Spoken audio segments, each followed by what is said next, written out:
Welcome to Permadeath Extraordinaire, where we are doing D&D done right, featuring the Magpie. I think we're into episode 5, even though it says 4, we're actually in episode 5.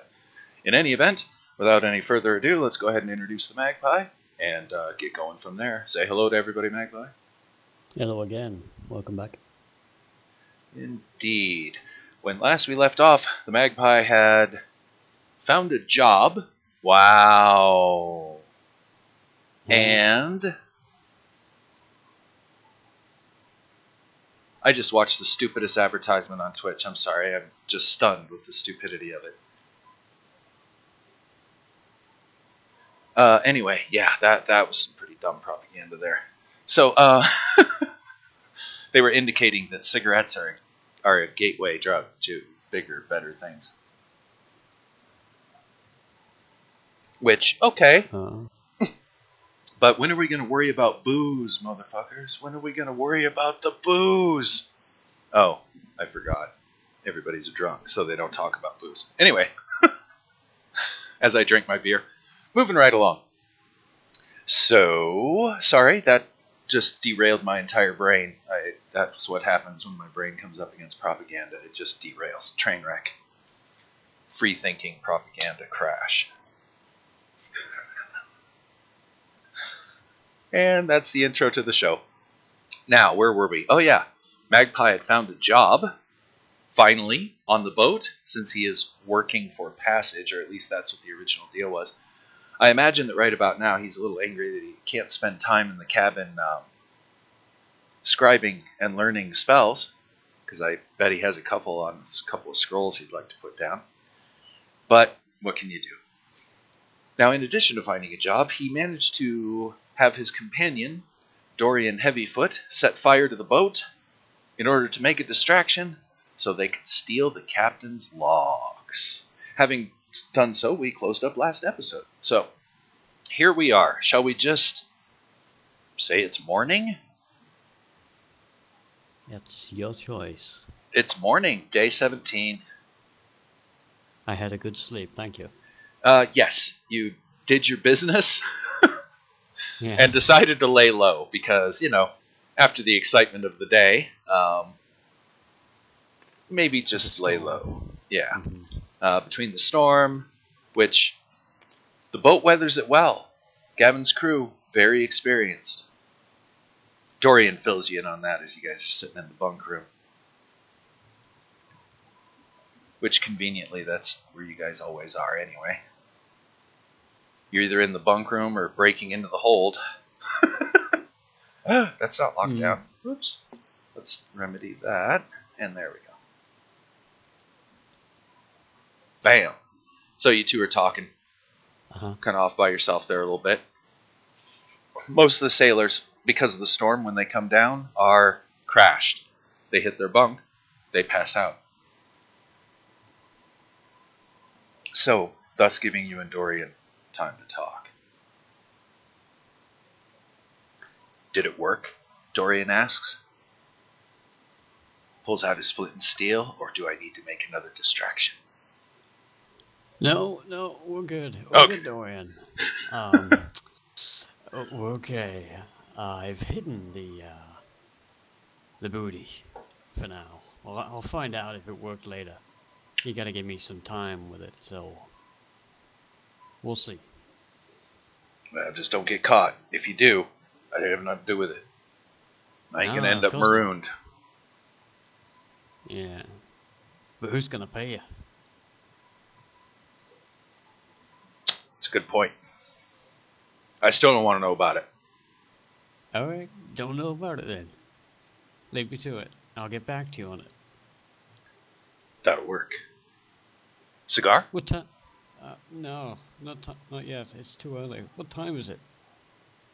Time for me to go to work. So he's headed off to the deck.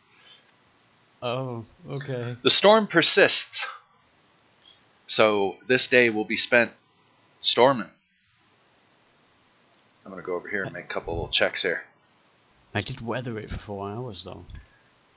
For the viewers, I'm making a seaworthiness check for the boat. It's kind of like a proficiency check. Low roll wins. So with a 6, I don't think we're going to go down today. Thank goodness. And now for the viewers over here, what I'm doing is I'm rolling random encounter chances. And that would happen on a 1 on a d10. Well, what do you know? Okay. Morning. Dorian heads off. He's got his duties all laid out. He's more or less just going to be pounding ice off the rails and messing with the sails, as always, at least during the storm. It's pretty bad up on top deck. Dorian has to put on heavy oil cloaks and heavy wraps, and more or less kind of Frankenstein's out the door because he can't really move that well in all the heavy gear they have to wear. It's that -20 to -30 degree temperature that's the rockin' killer. And the fog, of course. As soon as it touches pretty much anything, it turns into frost.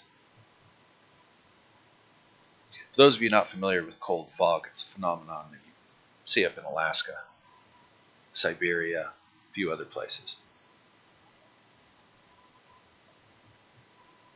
The death snow. It's nasty. There's like one place that gets cold fogs where with the wind chill and stuff, it gets down at like -40 degrees Fahrenheit. Ooh. It's like, oh my god, that's pretty frickin' cold. I've heard, and I actually should probably verify this, that there are certain parts of the North and South Poles where it gets cold enough for carbon dioxide to begin condensing. That'd be a -120, I think. How messed up is that? That's cold. Now, with climate change, global warming, whatever, that might not happen anymore because it was already kind of a rare thing. Just a quick question. Did I manage to do my navigational thing last night before I went to bed? Go and have a look at the chart. No. Make some changes. No. No. Okay. You can do that this morning, though, because we fudged the night. I need to do that. All right. Make a charisma check to nonchalantly make your way down to the chart room. All right. 14 or less.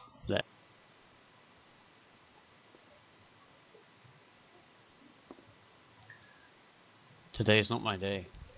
All right. Right as you're headed, right about here.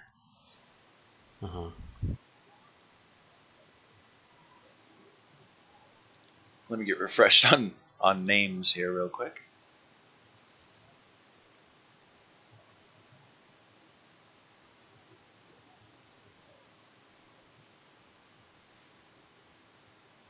Brummett and Peregrine come out of the chart room. That's the first mate and the master navigator, who really doesn't care a lot for you. Oh. And you quickly start whistling and just kind of start checking these crates and boxes. Make sure the ropes are tight. Everything tied down? Yep. Looks good. What's your charisma? 14. All right. Okay, the two of you walk by, and looks like they're heading up to the top deck for some reason. That's, I should probably roll with this to the viewers that see it. Peregrine stops. Give me a minute, Ralphio. Ralphio nods and heads on upstairs. Peregrine strides up to you. You. Yeah. I saw the changes you made to the charts a few days ago, and I just gotta say, maybe we got off on the wrong foot. You see, I've had this position since almost the beginning. Gavin's been running this boat here 13 years. I've been with him for 10. I'd hate to lose my job. You're not planning on staying on board permanently, are you? No, Peregrine. I actually didn't make any changes. Your course looked good last time I checked for 4 days. Well, it was actually the course that you laid that put us on that. So, I just want to say, we got off on the wrong foot. I was a little worried that Gavin was trying to find a replacement. No, no, not at all. It's just I think we might be able to help each other. Maybe. Two navigators may be better than one, you know. Well, what do you think? Claps you on the shoulder and heads into the navigation room to show you his latest plots for the day. Let's see. See, going this way. And then we'll pull. Yeah. Now you're thinking, as you look at it, even if you did find a way to cut off a little bit of time, it really wouldn't do you much good. It looks as if the chart is indicating you'll be reaching Icegriff Island by morning. As in tomorrow morning. Have you been outside yet, Peregrine? He looks at, indicates that he's in the full gear. I was headed up just now. Do we have any windows down here? All are battened and hatched and closed. I was going to say, I've got weather sense. Can I do a check? You'd have to go up top. Okay. One last thing to check, Peregrine, before we make a final decision on this. I'll come up with you for a moment, if you don't mind. Got an extra coat? 10 minutes later, you're geared up to go up to the top deck, and up you go. Peregrine will keep you company while you're throwing on your oil cloaks. It's more or less just oiled leather, thick-ass, overlapping jackets. Just think trench coat from hell. Walking upstairs and wearing a carpet. Yep. Basically, that's been tied off by rope so it doesn't, bind up or get under your foot. It's a clumsy affair, but you make your way up on top deck, and it's pretty nasty today. The storm is less in intensity, but it's definitely colder. And the wind is bitey. Best way to describe it.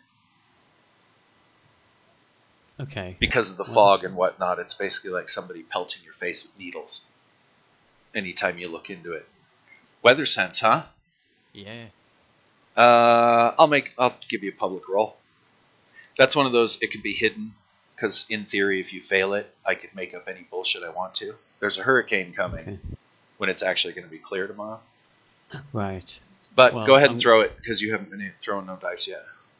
Yeah. I made it. You expect the storm to break tonight. Yeah. Cool. Looks like we're going to be having some decent weather tonight, Peregrine. Oh, good. I was worried the storm was going to get worse. No, I think we've had enough for one day. What's amazing to me is how you're just gliding through this from lack of encounters and decent checks on account of the crew. Because right now, looking out around you, it's fog. You can't see crap. The boat's moving, I don't know. I don't really know how fast a knot is. I've looked it up a million times, but I never bother memorizing it. My brain doesn't, because I think, living in landlocked area, nautical terms don't mean a whole lot. Anyway, so I'm just going to go with miles per hour. I'd say you're going about 5 miles an hour. That's very really slow. Very minimum sail. Well, it's because you're smashing up against ice constantly. And if you guys come rocking out and hit a big ice floe or sheet ice, that could be bad. So, again, it's more or less a navigation through what channels are there between the ice sheets. And then in a storm like this, those ice sheets break up into icebergs. Not the big ones that you would picture in the ocean, but big enough that they could definitely damage a wooden-hulled boat. So they have to proceed very slowly. That's why it's taken as long as it has to get to Icegriff. It's not normally Winter it's like a 5-day, 3 day, Yeah. 3 to 5 day from Three Creeks. It took me like a week. It's been a while. Yeah. Okay, so Okay. Handy to check that. Nice to know. Suppose I better go find Kuresh, hadn't I? the Master Gunner, yes. Yes. All right. Now, let's see. I remember you messed up the catapult. Then you figured out how to get it back together. And then I got the rest of the day off. Because You- he said, yeah, we're done for today. So. Oh, that's right, because you had Yeah. destroyed it. I don't think we got around to reconstructing it yet. I think we did. And then he sort of said that's the rest of the day off. I think you got it done kind of quick the day after you destroyed it. Something like that. We'll have checked the prior episode. That's okay. Yeah, I'm not sure. Either way, today you're going to be doing the same thing with the ballista. Oh, God. I wanted the day off. Alright. All right, so you and Koresh find yourselves here. He shows you the basic process of breaking them down, then putting them, reassembling, making sure everything's all retightened and good to go. And you're guessing it'll probably take about 2 hours per Per what? trebuchet. How many do we have? About 16 hours worth. So 2 days. That's today and tomorrow. What's involved with it? What do we need to do with them? You gotta pull it off of its pintle mount. It's got basically a mount that allows it to fire out of the hatch that it's behind. Uh-huh. You gotta tear the whole thing down. Check the Right. cords for integrity. Put the whole thing back together. Remount it. Each trebuchet, I'm gonna guess, weighs at least 50, 60 pounds when it's off its mount. I'm not very strong. Actually, you should look more. These aren't trebuchets, they're ballista. Yeah, Trebuchet is an entirely different animal. But it is. you get it. Giant crossbows, basically. So there's some delicate work to it to make sure you don't, snap the string or anything like that. With that in mind, that's going to be intelligence and dex. Okay. I can One do check that. for each, no minus. So intelligence or less, dex or less. This is your first one here. Intelligence then, yeah? Uh-huh. Good show. Nailed You it. understand the process and how to do it. Well, Now dex check to make sure you don't do anything crazy. Ooh. I understand, but I break it. What's your dex? 13. Oh, so you missed it by quite the margin there. 4, yeah. I understand breaks it. Let's just say that you find out from Koresh that using fire to treat the strings and make them work better doesn't work. Sorry. So 2 hours are wasted as you take apart the ballista and basically kind of ruin the cordage. Pull it too tight, snap it. Burn it, singe it. 2 hours to continue the one that you're working on right now to try and get it right again. We already got the intelligence check, so you just got to make the dex. Alright. I'll just go. Can I call on Faith? Sure. I mean, it's a 2-hour process. Would it last that? Because we agreed to not agree to sort of. Yeah, I'll let you have it for now. Alright.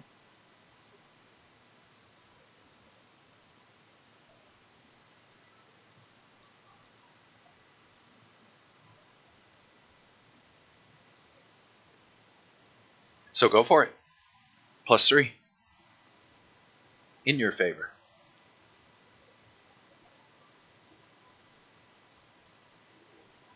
Sorry, editing. Okay, so 16 or less. Oh, Absolutely. all I right. So saved this time. time, for sure, You got it figured out. That'll give you a bonus on your next one. Oh. All right, it's noon. As you make your way down to the second ballista, a little behind schedule. Of course, I was hoping you'd, of course, be a little bit further than that. Let's see, I already rolled all that for the day, so yeah, everything's set.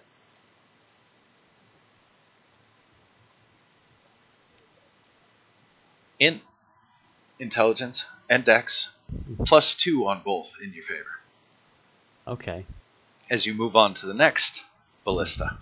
20 or less. Easy on that one. Now comes the tough one. Yep. 15 or less.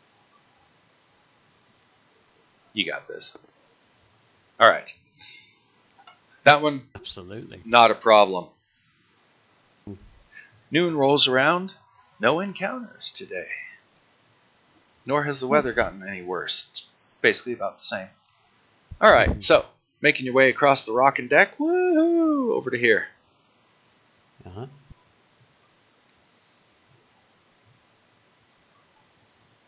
Why do we have ballista on the lower deck? Just wondering why we had ballista on the lower deck. Surely we just have one set of them on the top deck, right? It's very similar to the cannons that they mount in right, rows. Okay. I'm with you. Now again, traditionally the boat that you're on is bigger than this one, quite a bit bigger than what's depicted on the map. So basically you just have to kind of scale it up in your brain, because this map was right there on Google Images. It was great. So, yes. Alright. Again? Because I've done 2. Yes. Alright. You get a +1, because you've done this a couple of times. You're getting better at it for the moment. This won't apply to any other ballistas, but these ones it does. 19 or less. Excellent. Yeah. And 14 on this. Yeah, this is the bad one, theoretically. All right, so as you're working on this one, the afternoon grinds on. Storm, rocking to the boat. Guys are busy. Everybody busy. And it's during kind of a quiet moment you're working, and you almost feel like you have to light a lantern to be able to see. That's when you notice that it's been getting darker by degrees down here.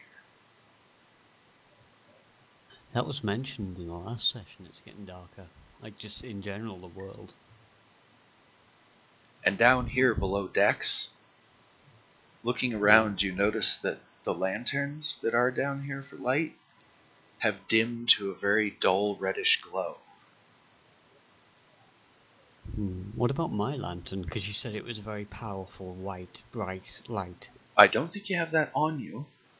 I don't think you carry it in the daytime when you're working on ballistas, do you? I assume it's in the room. I don't think so. I assume it's in the room. I could go and get it. I don't have a room. Yeah, you're like, maybe some more light would be a good idea. It's probably just the storm intensifying, you know.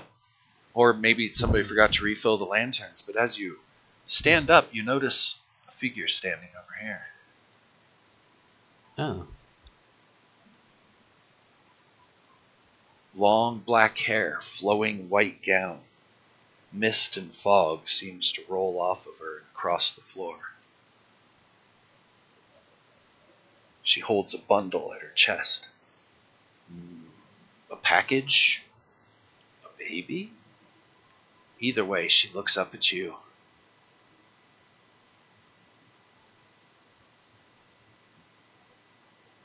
You all have done this! She screams. You! Tosses the bundle to the side where it becomes mist. And with outstretched hands and her face melting like wax from the beautiful visage that it was to something much more skeletal and decayed, begins moving towards you.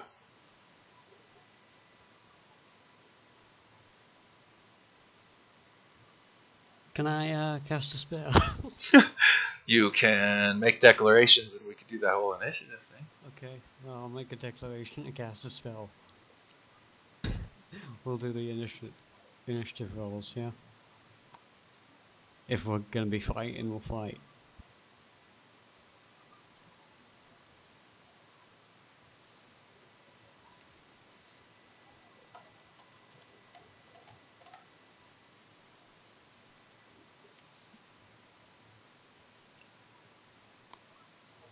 Okay. My declaration is to attack the thing that I hate most, you. What are you going to do? I'm gonna cast negative flame protection. All right. So it's initiative. I add 2. You add, what level's that? 3? That is a level 3, yeah. I add 2, you add 3. Okay. Low roll wins, by the way. I got a 5.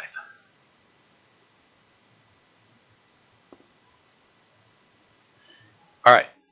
Looks like you fail on that, but that's fine. She advances towards you and screams in a just, I would say, almost a hysterical rage. With that scream, you feel something washing over you, something entropic, something bad. You are a priest, right? Mm-hmm. Aha! You make your save at +4 versus death magic. So glad you're just a priest. Otherwise, you wouldn't get the +4. But I'm not just a priest. No, but being a priest gives you that +4. Okay. It's one of those days that it's good to be a priest. So, priest of the drowned bride, make save with a +4. I've got to check something because I had that ring. You feel the faith of the bride washing over you, giving you an additional +2 versus this specific incident. Oh. Because the drowned bride is your patron. Make save. Death magic.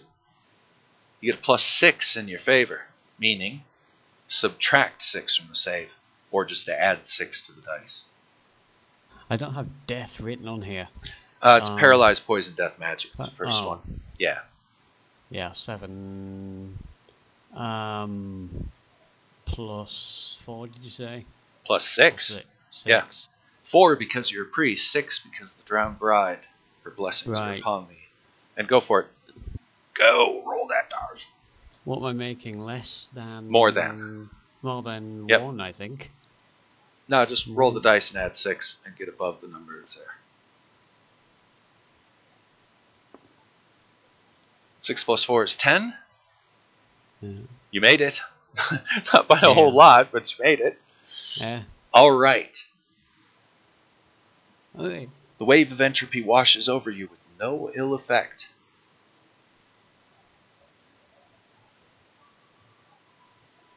Had you failed that save, you would have aged 10 years. Okay, moving right along. Your spell comes into action, cloaking you from the attacks of negative energy. And she chose to hesitate and scream, so that was her effect action. Mm-hmm. Keep in mind, that was just looking at her that causes that to happen. Oh. Yeah. But really? It's a one-time thing, so you don't have to worry about doing it every round. Okay. It's just that first time that you see. It comes from the old legend of when you've seen a ghost, like your hair will turn white. Yeah. Yeah, in game terms, it's because they age you spontaneously, even if you just look at them. But it's a one-time thing, as in each ghost, only once can it do that. And it's more or less a byproduct of the shock on your system from being near such a terrible entity of negative energy. We could go into it for hours. I love necrological lore. But anyway, so moving right along. She's just screaming out of control. Anger, clearly. And some measure of sadness to it. In any event, it's a new round. This round, she's going to start trying to claw at you. You notice her fingers grow abnormally long. Extra knuckles. Okay. And yes, the phantom will be lunging at you. That's what she's going to do this round. What are you going to do? Can I move free movement away a little bit? There's really nowhere to free move. You've got some closed doors, and she's between you and upstairs. Best you can do is start backpedaling down deeper into the hold. I can't move in this room. Like over here. You can move there, yeah, but that's not going to do you much good. Her free movement gives her pretty much Yeah. access to this whole area. Alright, well, I just don't want to be up against a wall. Like, I'm in this wall. I'd feel better to be there. You can go there. Alright. And I'd like to cast another spell. Okay, what's your declaration? What are you doing? Cast a spell. Which one? It will be... Actually, no, I'm not going to cast a spell. I'm going to turn her All right. with my holy symbol. So, turning adds 3 to your initiative. Yes.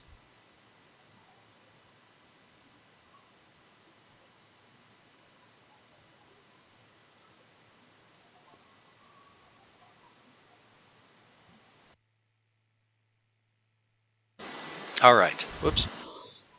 I had to clear my throat there for a sec. Hopefully I didn't catch that on the stream. That would be very loud and coughing. No, I didn't Okay. get that. So, you add 3. She adds 2. Just using natural attack or claw. And I got a 11. About as bad as she can get. You got a 12. Worse. Hmm. All right. She lunges, takes a swipe. You'll pay for what you've done. Swings at you. What's your arm class? Terrible. Mhm. It's 10. But 10, it's actually... It's 9, I think, because I've got a ring, which is +1 AC. So, 9, in theory. The magic ring helps.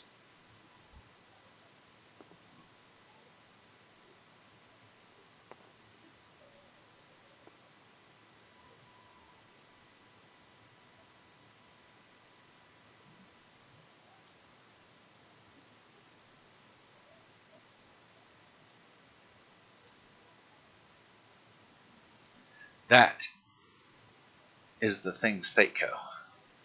Minus Right. 9. 6 or better. Oh, God. Misses. You actually... Oh my god, don't touch me! As the creature's taloned hands swing just inches from your face. Alright, so... It's you now. My attack missed. If you tried to turn, that didn't work out. Or you're turning now. Now, I'm sorry, because you lost the initiative. Yeah. Alright. You rise your holy symbol, and you realize almost immediately that your faith is no match for this thing. When you turn, normally your symbol glows with a bluish hint of the oceans of the bride, and in this case, it doesn't even begin to flicker. You have 0 chance of turning this entity. You ain't high enough level. Wow. I'm just looking at this. So now it'll be declarations and initiative. She'll be swinging at you again this next round.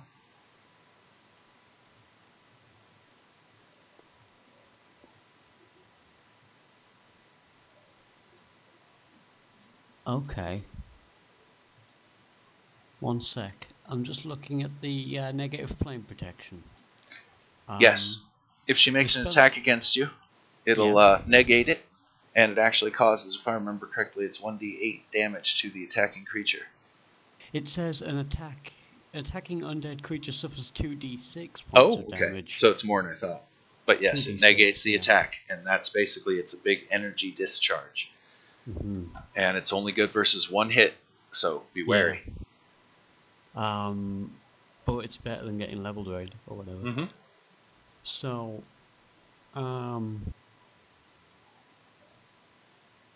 What are you going to do this round?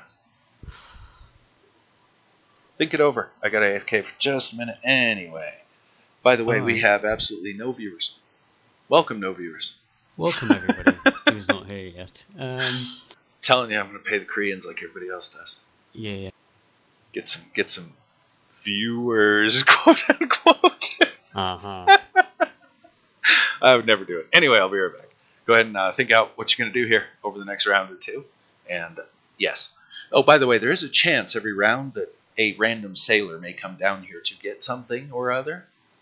Oh. And do keep in mind, the only reason that you're even kind of alone down here is because everybody's either A, passed out from working their ass off, or B, working their ass off. Right. So anyway, so there is a chance that somebody may happen down here. But that might be worse because a 0-level sailor would have no chance against this thing. Mm-hmm.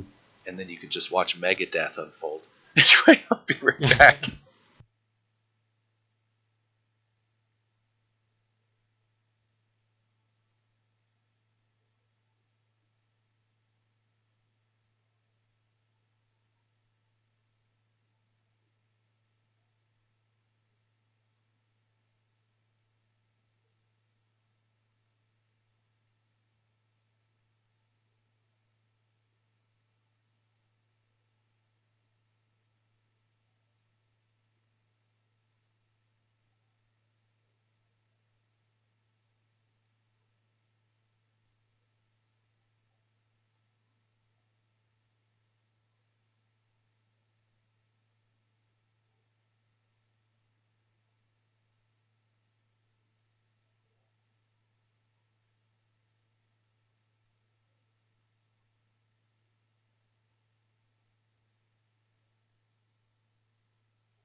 All right, I'm back.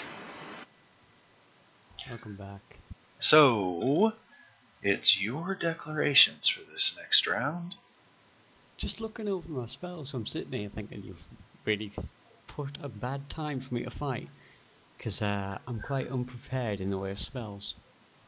So, I'm gonna have to declare a mirror image. If only we could all choose the when and wheres of when we, fighting. Wouldn't that be great?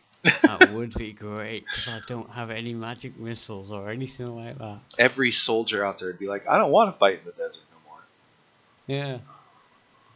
Yeah. So, mirror image. Or the jungle, or the cold. Yeah. Yeah, pretty much. Gonna magic missile it, are you? No, I haven't got it. I'm mirror imaging. Ah, alright. Hmm.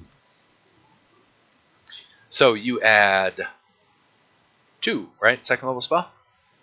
Yeah. She adds 2 as well. Low roll wins. I got a 8, 9, 10.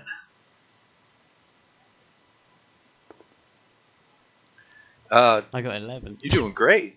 Okay. Wafu would sympathize. His last session, I don't think he made 1 roll. Okay, so the creature's going to lunge at you again. Yep. 9. Or 15 minus 9. 15 minus 6 or better. 6 or better, yeah. And strikes. Alright. The attack does nothing to you as your spell discharges. 2d6, right? That's it. 2d6.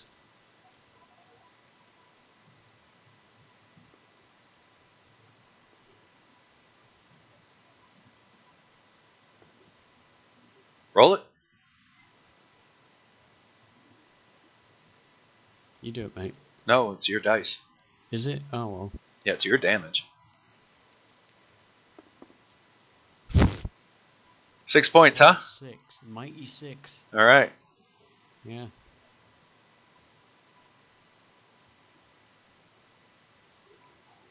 Probably didn't even feel it.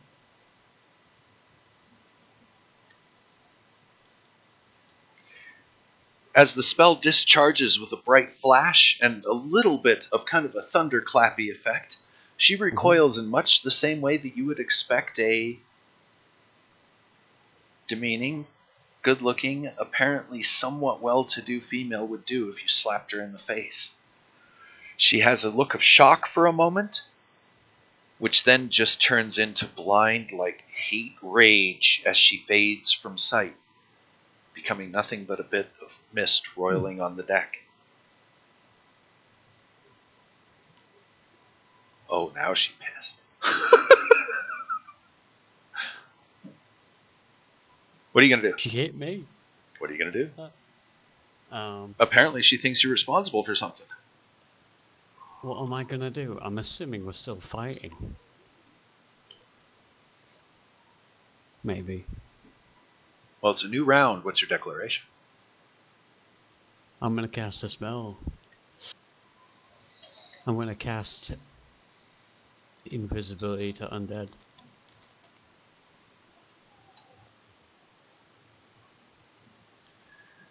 Roll your initiative. Let me just roll d10, add 2. Is it a +2? Hang on. Yeah. No, is it? Why have I got that at level 1? Oh, it is add 1. Yeah. We'll double check that one. I bet it takes a whole round to cast. But we'll check it later. Just go ahead and roll it and add 1.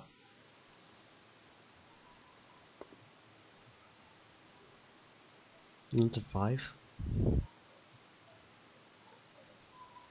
Alright. You get your spell off, and it would in effect be a new round. The thing does not reappear. Okay. At least not yet. I'm going to cast another spell. Alright. Negative flame protection again. Bringing that one back up. Alright. Yep. Again, the thing does not seem to reappear.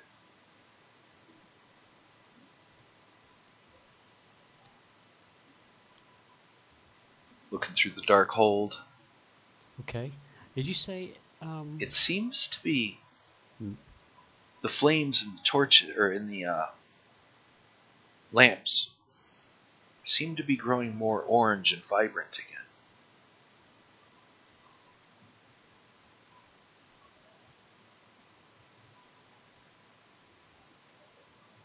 Okay.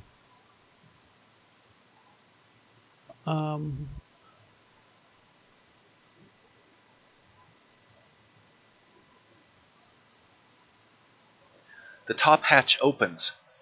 Yeah.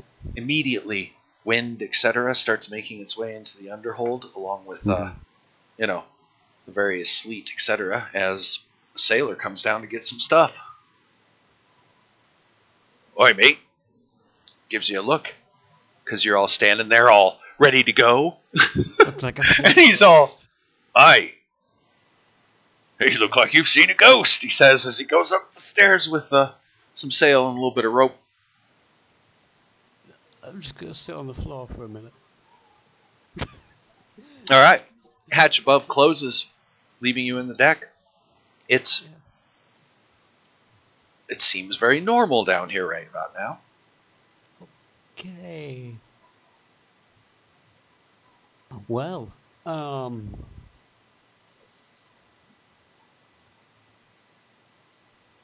okay, I better get back to what I was doing, I suppose.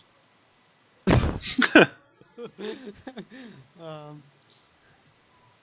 still don't trust it. I don't trust anything anymore.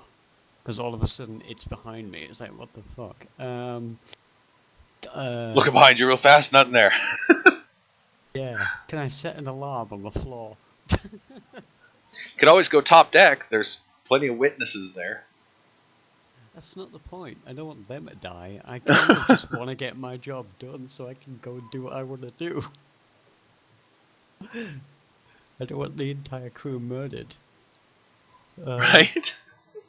So I'd rather just sort of be wary, but get on with what I was doing. Alright. That's alright. Go back to work. Yeah. Alright. Being wary and working. It takes a little bit extra time, but let's have your intelligence and dex. Actually, you already made these checks with the +1, didn't you? Oh, yeah. Alright, so this one actually you've gotten done. It's getting towards late afternoon as you're working on the final one below deck. And that will be int +1, dex +1. Oh, well, we're counting that one because I just rolled it and I made it. Yeah, we'll keep it. Why not? Alright. It's time for the dex. Dex, which is 13 + 1, 14 or less. 14? Yeah. Got it. Alright. Wow. So, okay. As the day more or less comes to a close, you've gotten 4 of these done, which is kind of what was expected. It took a little bit longer than you originally thought, so it's basically evening by the time you start wrapping it up. Koresh, a little slow, well done, as he's checking your work at the end of the shift there. Where was he when I got attacked by whatever that was? Who knows? You want to ask him what he was doing for the day? Well, I thought he was stood behind me helping me out, because you said he was giving me a hand. On the first one. Show you how to do it. Then he went and did official duty. Meanwhile, find yourself back eating the day's ration. Storm is persisting, which you expected. It'll go until maybe about midnight tonight or so, and then it should ease out pretty quick. Cool. Should we done then? Can I go now? Oh yeah. Great. You're having a cigar with Dorian present. Yeah. You guys decide maybe sit up on deck, enjoy the weather a little bit while smoking. Dorian, I kind of want to take advantage while the storm's still lingering. It's a little bit louder than it's going to be later. Advantage for what? Drift. Oh. Yeah, louder now than later. You're probably gonna need to wait till a little bit when everybody falls asleep. If you're gonna do any weird shit, just remember, he says, Mm. after finishing the cigarette or cigar and flicking it off the back of the ship. I don't know nothing about what you're doing. And he's gonna head down and go to bed. Oh my god. Alright, I'll go down, but I'm not gonna go to bed. Mm-hmm. Alright. All right. On with this. Storms are raging. Sailors are tired. So you should, in theory, get some time alone here shortly. Which you do. Ooh. Early evening, I'd say it's about 10 o'clock. Actually, we're getting into kind of the later evening. About 9, 10 o'clock. Your shift is well over. You've eaten. You've entertained for the day. Listen to the sailors play their songs.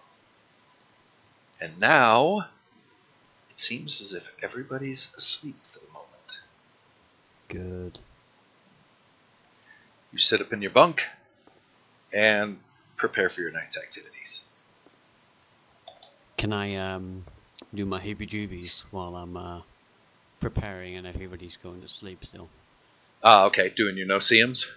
Yeah, my no-see-ums. All right. I did some spellies today, so I need some no-see-ums. As you're going through your holy rituals, Yeah.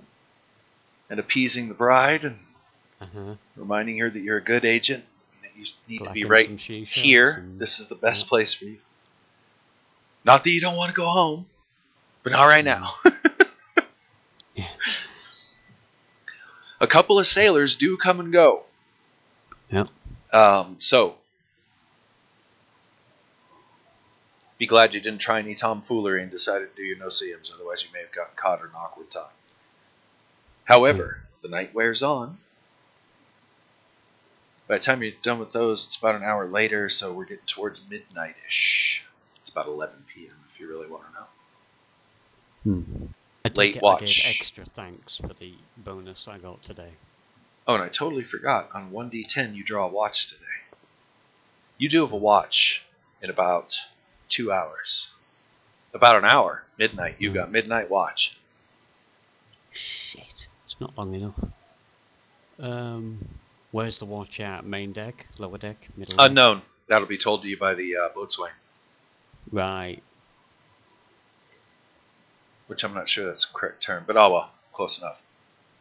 First mate, he'll let you know. First thing then, to kill some time, because I might as well just do my watch and see how it goes.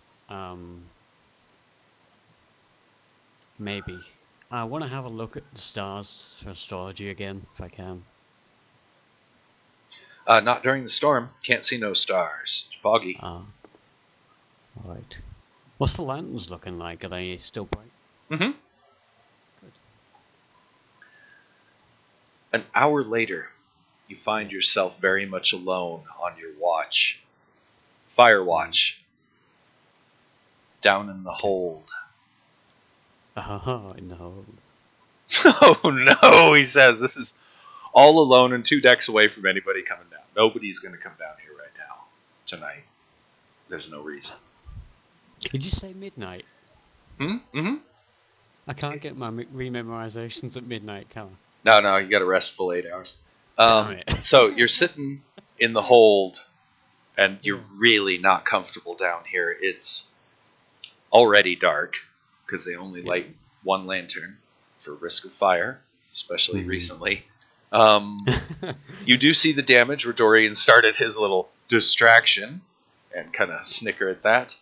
And other than that, you just got to walk the holds. Again, this is the public hold. Stuff being traded. This is the provisions.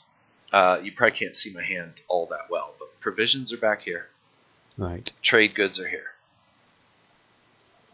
And you and the captain kind of already went through that. The trade goods are more or less some mead, beer, veggies, that kind of stuff, which he's hoping to unload on Icegriff. He's got some stuff that they can't get there. That's the best part of Sweet Haven City.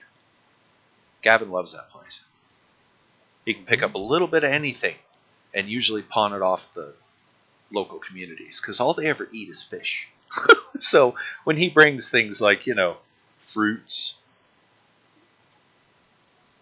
grains, stuff like that, yeah, he does pretty good business. Ice lace trade could be profitable for the proper entrepreneur. You're thinking as you sit in the darkened hold, all alone. Wonder if your friend's going to come back. How long your negative plane protection lasts? Whoops, that's the wrong dice, by the way, there, viewers. That's the right one. I believe... Yeah, let me have a look.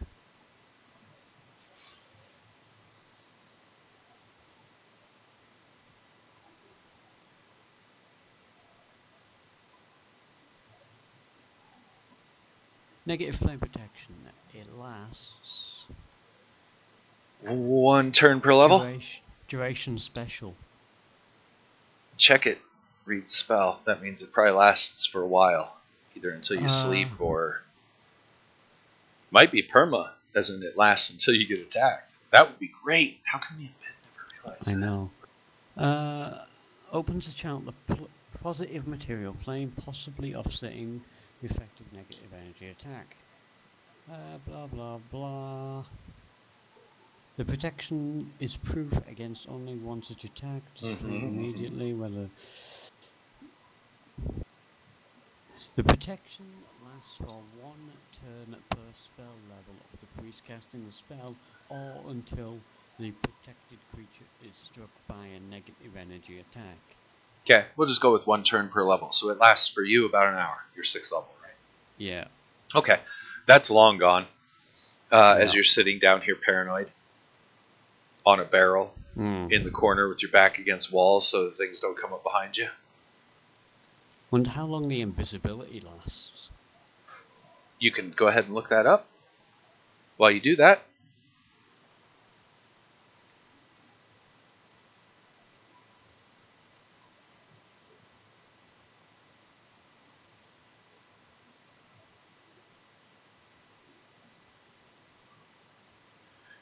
you're sitting on the barrel, paranoid. The invisibility to undead, I bet it's going to be eternal level. I'm guessing. Duration 6 rounds. 1 round per level. It's just 6 rounds. Straight up? Straight up. That's level 1. Weird. It specifies 6 rounds. Yeah. That's so arbitrary and weird. Rounds. Huh. Let me, I'm going to check my older book here, just to see if maybe they have some clarification on that. Meanwhile, let's assume you probably don't have any spell protections as you sit paranoid in the corner. You have a 3rd casting of Negative Plane if you want to put that up, but you might want to wait till you know there's something going on. I'm going to wait. Something going on. It grows a little darker. It's getting darker. As you look around, and then you look over to your left, and you notice the chains are gone off of the secure hold door. Alright. The secure hold door actually doesn't look the same. It just looks like a door now. No locks. As you ponder this, you hear it click, and it opens just a crack, allowing like a light to come out from beyond. Looks like torch or lantern light. It's got that distinct orange to it. Is invisibility to undead? That's wizard, right? It is. 2nd level? 1st level? 1st. What are you going to do? Can I cast... I'm really tempted with Glyph of Warding, but it's so complicated. It's like, Yeah, that probably... It's hard to put down a glyph. I think it takes 1 turn to inscribe the glyph and all that. You can inscribe it in the air, too. It just says casting time special. I'm like, ugh. Yeah, go ahead and have a look at that one. I'm having a hard time finding invisibility to undead. I thought it was in this book. Am I too dumb to know how alphabets work? I guess so. That's a wizard spell, right? Yeah. Why isn't it in the book? I thought it was in this book. Invisibility to undead. I'm going to check second level just because I'm curious.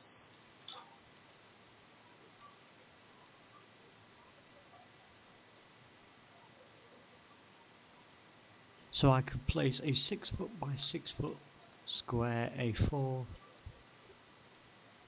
foot by 9 foot rectangle, or 2 foot by 18 foot band, or 1 foot by 36 foot strip.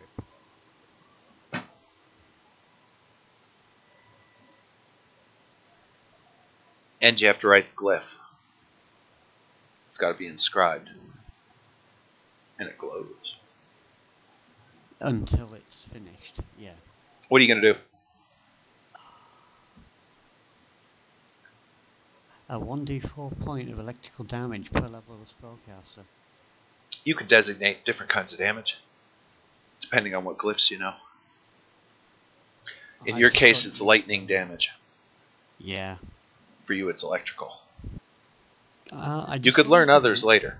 Fire, probably a no-no. Imagine if you could learn a glyph of drowning. You could. Wow. You could. Basically, it does the equivalent damage. Basically, whether it was fire or lightning or negative energy or whatever, it does the equivalent damage. But certain things have immunities and vulnerabilities that can be taken advantage of. So a particular kind of glyph can be particularly useful against a particular kind of enemy. Like fire and vampire. Yeah.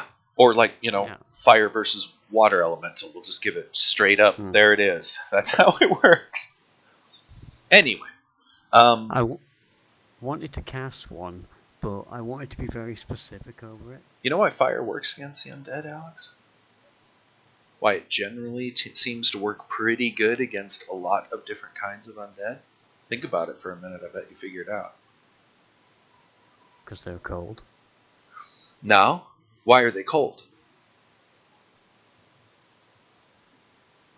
Why is an undead cold? There's the question for the audience and the players. Think in terms of metaphor.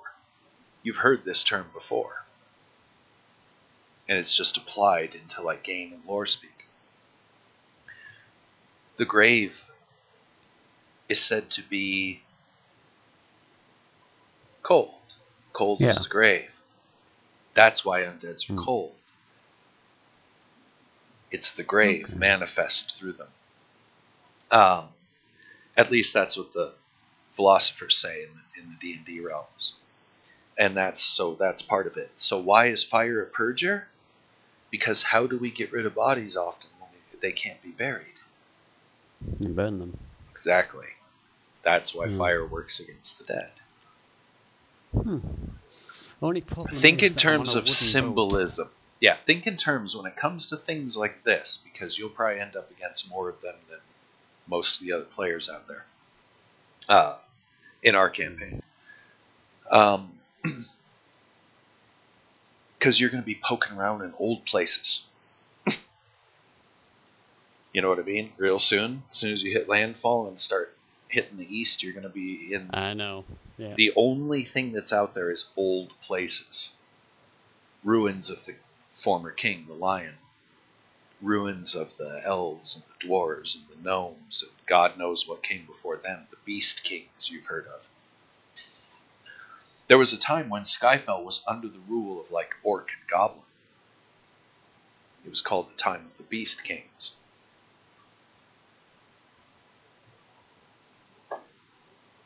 There were several eras in Skyfell. And you, Magpie, as you're expanding your horizons above and beyond being the fish boy and getting your farm going, you're starting to realize this because you're starting to read these old books and stuff that you've been picking up. And you'll notice I'm leaking little secrets to you here and there. You found in that little fragment that you picked up in the stained glass town so much information, and you believe that it was directly coined by one of the old kings. You believe that you have several pages from the Archdemenki shards. Those pages were good enough to corrupt a priest into creating a pseudo-life stained glass window that almost killed every one of you guys. And killed everybody in that village. That's just from the little pieces of notes that you've seen. And you wish you could find the rest of what he used, but you don't know where that place is.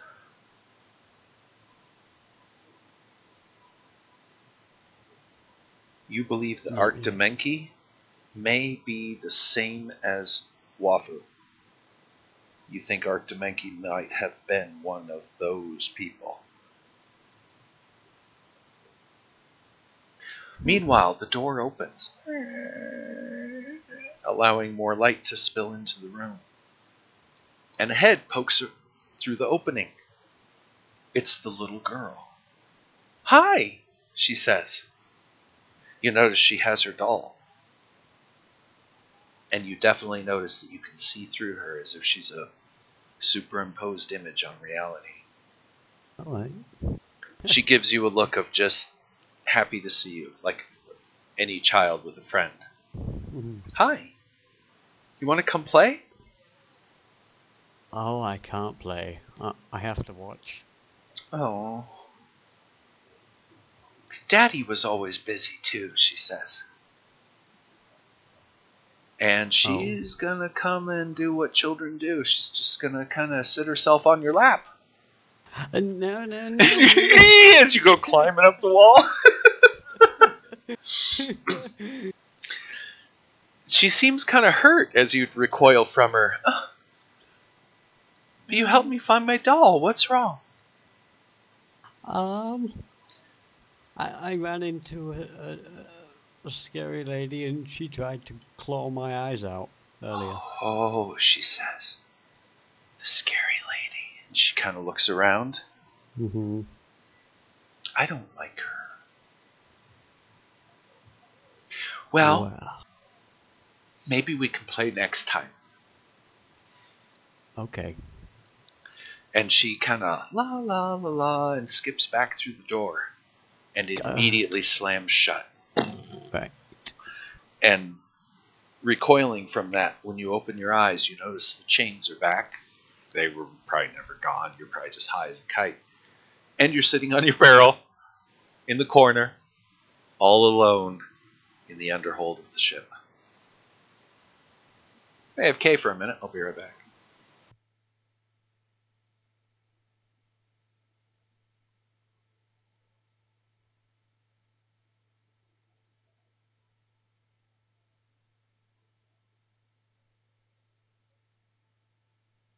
Freaky.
back for the most part. So you're sitting on your barrel.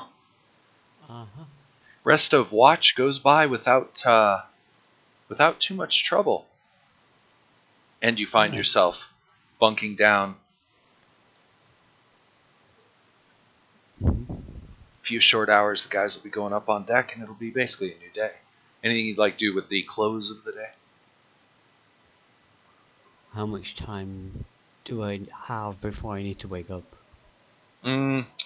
Let's see, it's about 4 in the morning, 3 hours. 3 hours. You've effectively been up all night, yeah. You won't even be able to rememorize today at this rate. Oh my goodness, I can't believe you're doing that to me. You stop, dude. I'm just God. What power do I have over this game? Let's think. Right. If I'm only gonna get 3 hours of sleep. I didn't. The dice made you on watch tonight. That wasn't me. You saw me do the roll. Yeah, but I do a lot of that because referees shouldn't be in charge of every little aspect, and any referee that does that, I think, is a control freak. The point of the game is to basically make a Lord of the Rings with your friends. And half of that is making it fun for the DM. And if I have everything laid out, it actually can get very routine and boring. So when I didn't plan on you being on watch tonight, I had to roll with it. And that's where the referee kind of gets some fun into it, and the fact that unexpected crap happens because of the dice, and that's why we have all these dice, is for that random effect. So to referees out there, if you're planning everything, we call that railroading. Woo-hoo! Gonna go on down the railroad. Nothing you can do can change your course. That's why we call it the railroad, because you're going one direction, homie. Mine. And I do not like referees like that. I think they're control freaks and weirdos. So with that in mind, I like a little randomness to the campaign and to everything. That's why I do the day-by-day random rolls, see what turns up. I'm going to bed. All right. As it is, 4 hours later, about 8-ish, you'll be awoken for duty. Alright. Fine. It's not worth staying up. As much as I want to, I can't. Yeah, and you won't get a rememorization today. 4 hours of sleep don't count. Yeah, well, I need the sleep. To even do what you got to do, because today you're up on deck. Now, the storm has broke. At 8 a.m. when you arise, the bells being rang, anchors are being dropped, and sails are being folded up. Oh, we've arrived. You have arrived. Coming up on deck, you notice that the boat's about 500 yards or 500 feet offshore, ish, and they're preparing the boat, the little one. I didn't put the thing in it.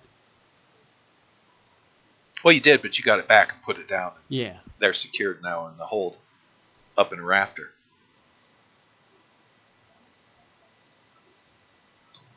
And nobody's been in that hold because I've been neglecting to roll it. So, what do you know? 2 free days of hidden stuff.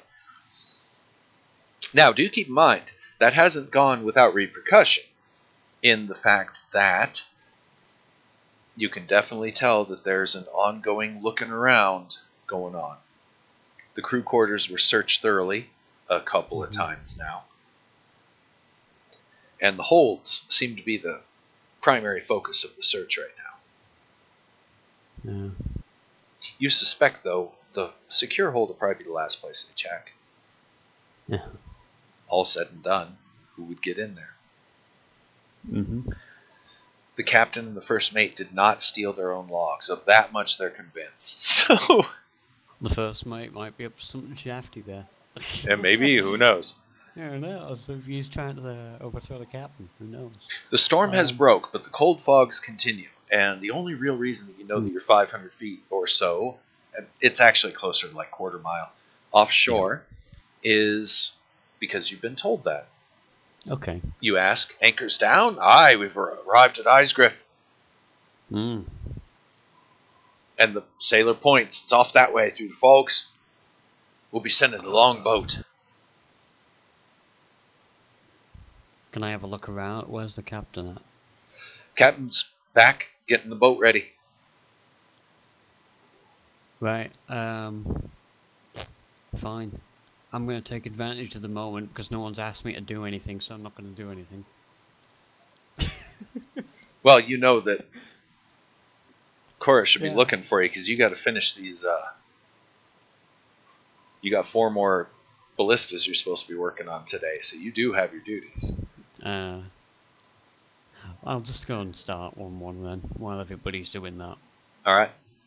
Yeah.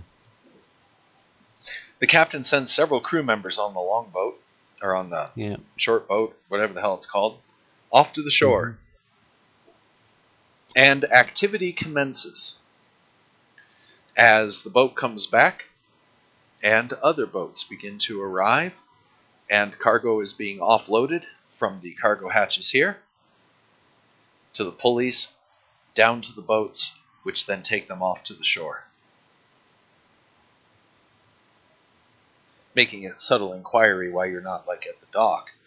Docks of Icegriff aren't enough for the draft of this boat. It can only take small boats. And here you are, working on your ballista. 2 hours each. It's going to take you about 8 hours to knock that out. Yeah, alright. Int +1, Dex +1 for the first one. Mm-hmm. Before we get started on them though, spiritual hammer, gonna help? No. No, not today. No, the spiritual hammer helped you that one day because you had to knock ice off railings and stuff. Yeah. Mm-hmm. Best you could hope for is the call on faiths. Yeah, no, this is a little bit more delicate work. Okay, well, and then, I'll just roll it then. Yeah, what heavy work is involved is more or less cranking cranks to get the cords and ropes in the proper tension.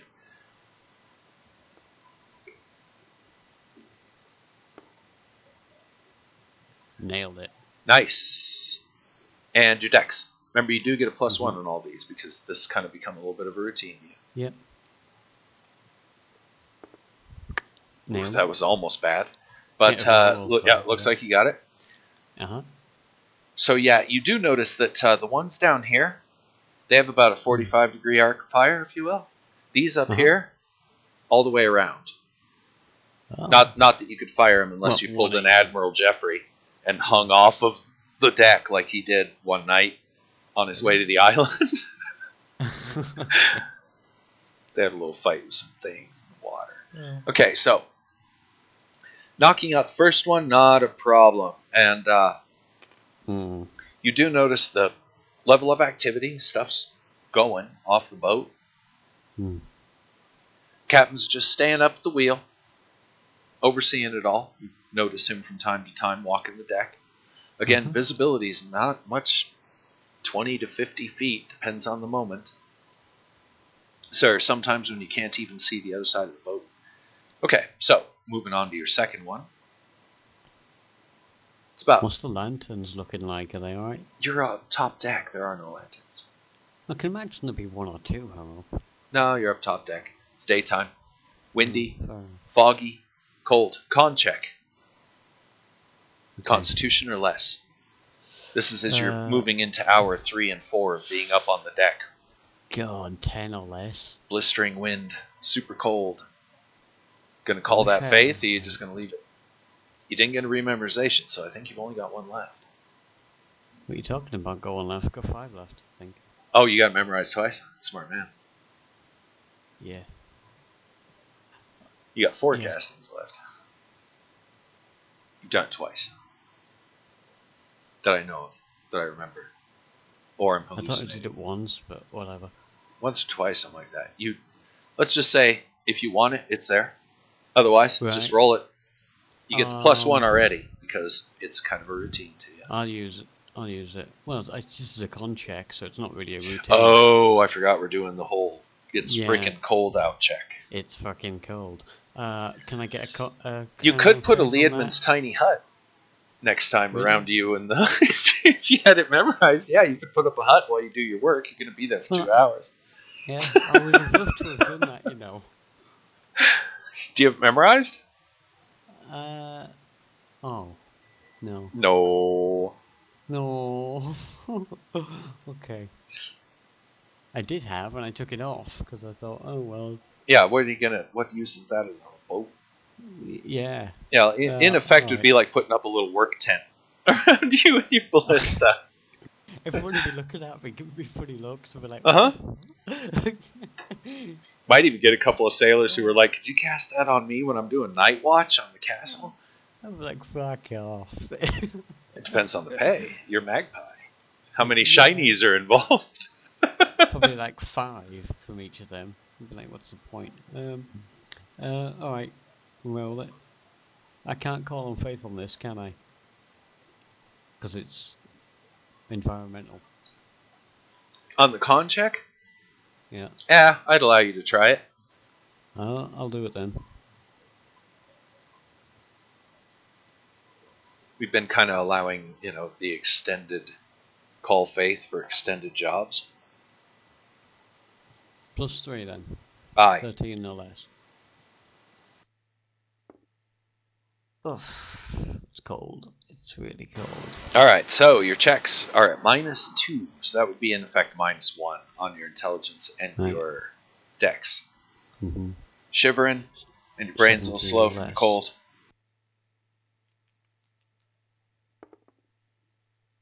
Made it. And now Dex, Yepper. which is 12 or less. Oh, I'm just gonna go for it. Fuck it. Break another one. Oof. Got it.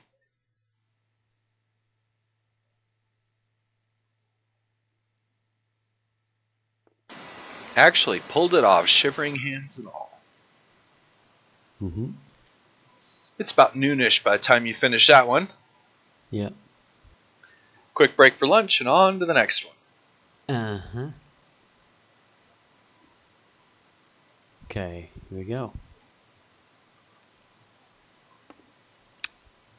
Oh, is it still a -1? Because if it's not, It is, because you're still cold. Yeah, you'd have to take at least an hour in a warm environment to negate that. Yeah, I failed by 1. Oh, that's your intelligence. So you're just too derpy to figure it out. You seem to have lost a piece when you're reassembling. Yeah, take me 5 minutes longer or something stupid. Re-roll intelligence, or let's make that dex check. If you fail that, you've lost the piece overboard. Oh my god. So roll your dex as you would normally, -1 Right. because of the cold penalty. So that's a 12 or less. All right. Made it. The crossbar of the ballista, meaning the part that the rope's anchored to, you almost fumble it over the railing, manage to catch it. You're getting slow. It's so cold. It's so cold, and shaking, frost off of your eyebrows isn't so much fun. Yeah. One more. You do pull it off, and it's starting to get late afternoonish as you make your way to the last one. Right. Oh, before you do that, No. Oh, go on. got to make your con check. Oh, Super cold. that was a 2. I would have made it. Now your con is at -1 because those penalties are cumulative. They keep adding up. I suppose I'll have to reroll it, so it's a 9 or less. Can I call on faith? Sure.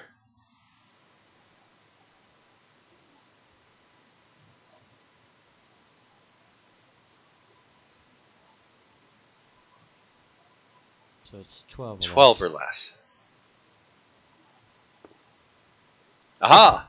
So you're only at -1 as you move on to this last ballista to do your maintenance and work. 17 or less. Mm-hmm. The end part's the easy one. Yeah, there you go. All right, and then Dex, -1. 12 or less.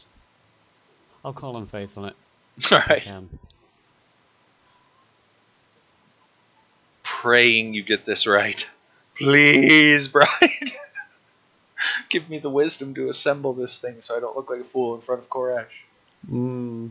So, what would have been 16 on us, 15 on us now? Got it. Oh, I'm glad I did that. Because that would have made it, but just. Yeah. All right. You have successfully disassembled, inspected, and kind of fixed up the ballista, if you will. Huh. As it's basically getting around 6-7 dinner time. How's that engineering proficiency going? As you and Dorian find yourselves eating the ship's fare. Yeah. Busy day, Dorian says. A lot of stuff. Went from the hold.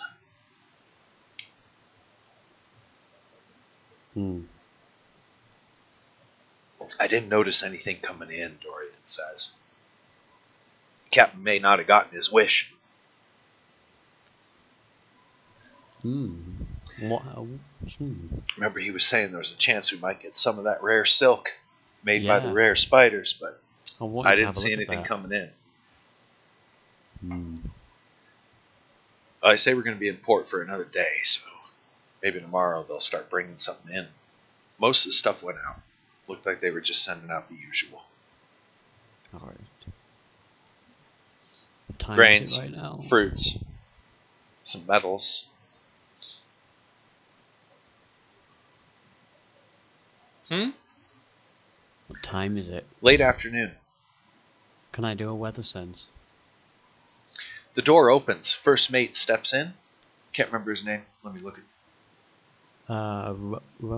Ralphio. Ralphio. Dark-skinned. Remember, he's kind of a dark-skinned kind of guy. Steps in. Yeah. I would put him as like Latino-ish. And similar with the mustache style, etc. Figure, kind of a Spaniard. Yep.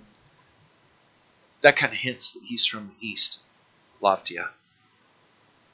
They kind of have that, if you will say, they kind of have that cultural norm. And they tend to be darker skinned people. So, he sticks his head in. You and you.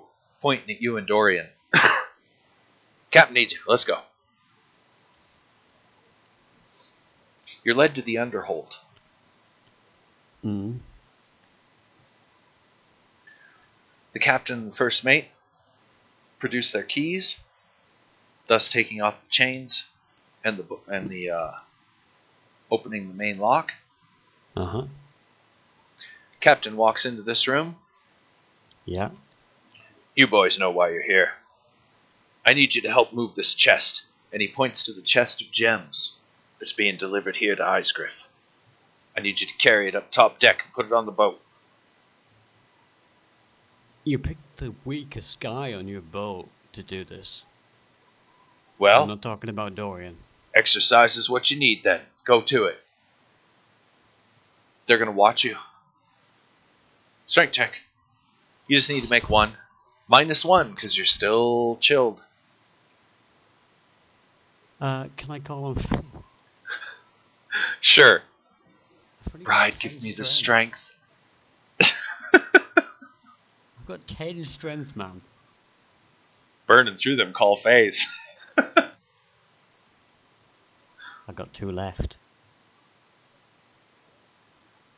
Right, here we go. 12 or less. Okay. We made it. Alright. You and Dorian managed to deliver the chest to the boat. Yep. It's put on the boat. Several crewmen and Ralphio go. Alright. Thank you, boys, Captain says. Extra ration tonight for the both of you. Dorian's all for it. Yeah, and he goes hammering down the stairs. Yeah, okay, yeah. Off to Cookie. Yep. Double ration, homie! Cookie's good at his job, by the way. The fare is hardtack and biscuits. Hardtack being almost like a beef jerky. Some salt pork, that kind of stuff. A lot of stews. But sounds like what I produced on the first time. well, but he's good at his job.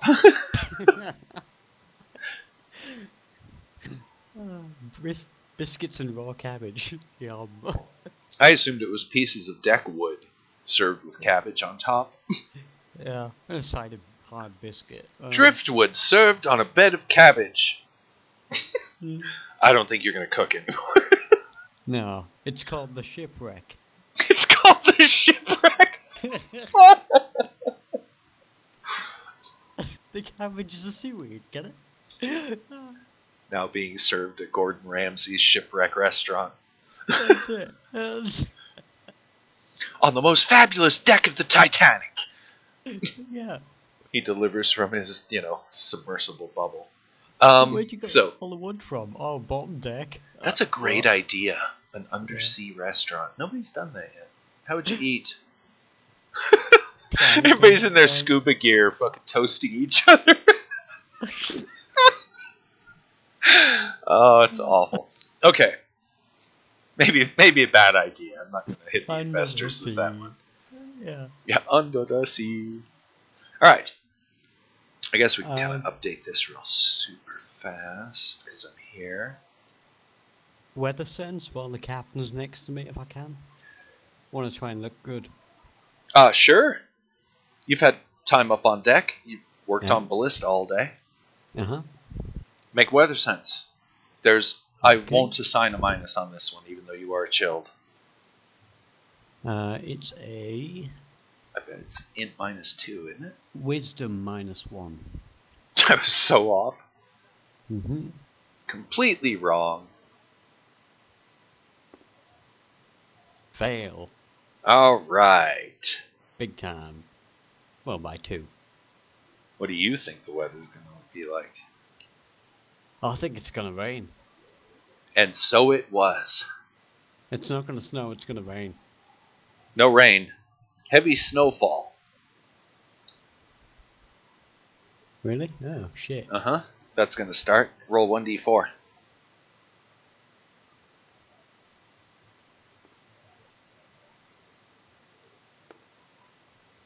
For 4? 4 days of heavy snows. I'm gonna look like a right dick. I'm not gonna tell him. It's gonna be like.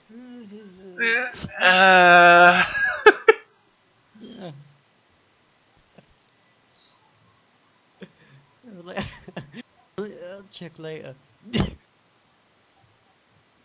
I'll try again tomorrow.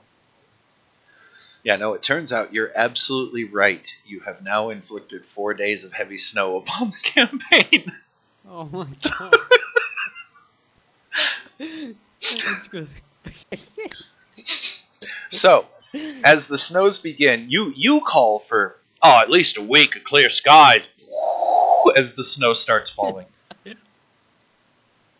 Alright, so that means for the general sailor, it's back to breaking snow and shoveling it off the deck as it stacks up.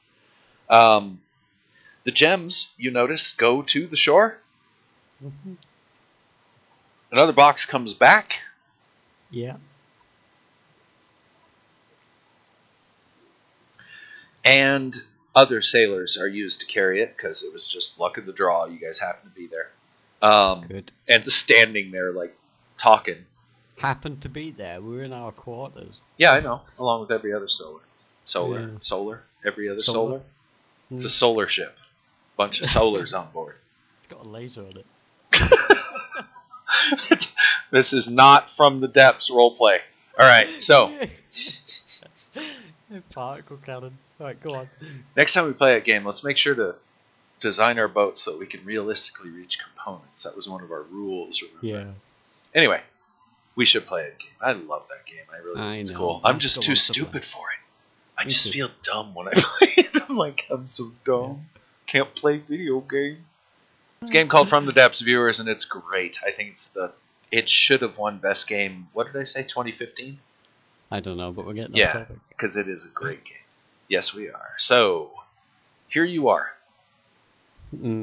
Okay. The last boat that went off was the one with the gems, and it comes back with its goods right as it's starting to kind of get dark for dark, as in nighttime.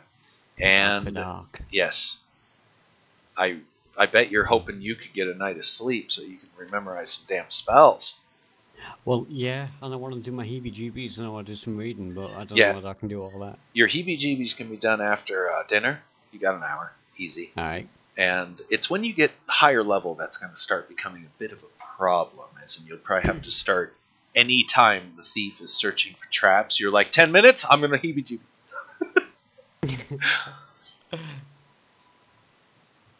While he's doing that for a few minutes, can I do this? But for now, it's not so hard to squeeze it in at the beginning or end of the day. I haven't been taking them off, so I should take 2 off, yeah? Yeah. 3? There we go. Because we had that instant day when we started. Which I don't know if it was day, night, whatever, but... Okay, I've got 155 days left, so hopefully it lasts me long enough. Mm-hmm. So, I've done my heebie-jeebies. Yepper. And in theory, it's time to go to bed. On a 1d10, you draw a watch. For God's sake. Aha! Looks like you're allowed to sleep tonight. Right. How much sleep? Oh, you don't know. It's shortly after midnight when you hear a tapping on the door. For fuck's sake.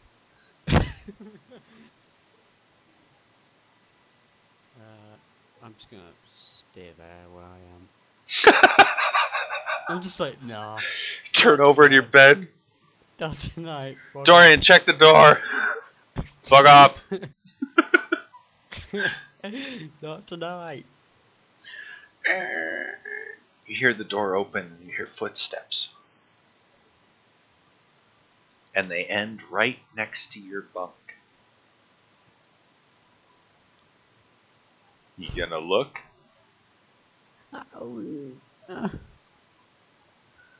Well, don't really have. Go away, ghost. Want to sleep? You mumble from under your blanket. Hard day work. Isn't Dorian awake from me shouting him? No? No one else awake? Just you, it seems. Oh, for fuck's sake. I'll just roll out the other side of the bed, if I can. Standing in his sombrero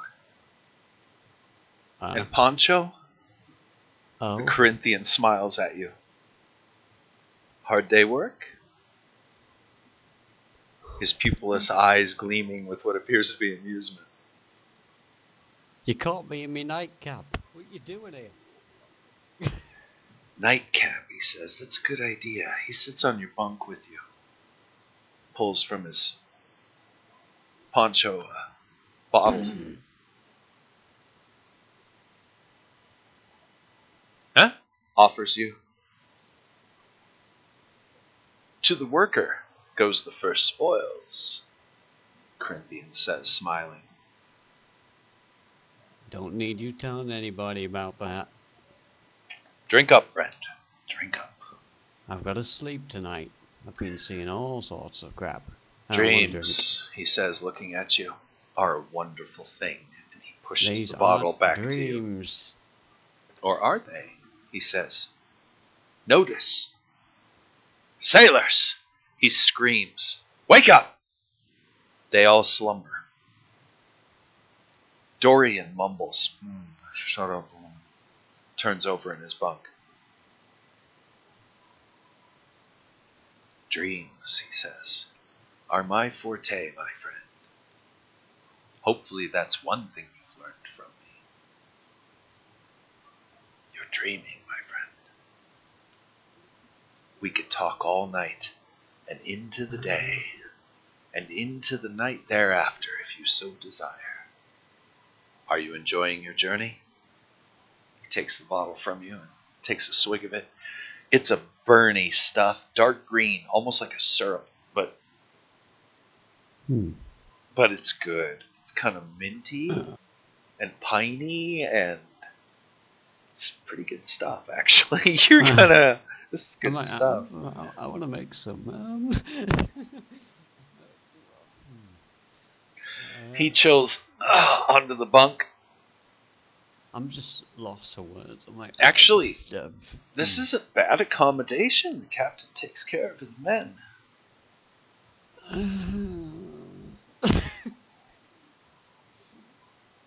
Eyes, Griff.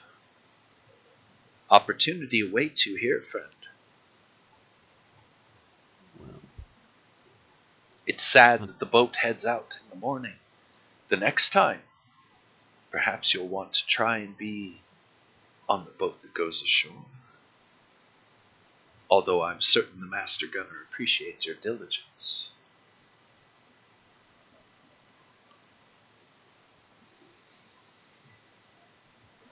Jeffrey is confused.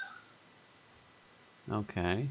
It seems as all of you are, he says.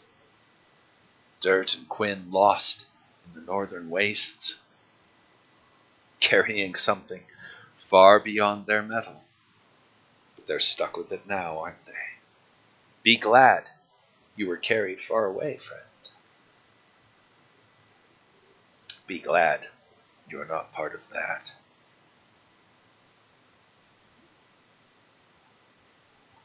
Behold, he says, things have already begun to change. He points over to the kind of the far wall, and your mind drifts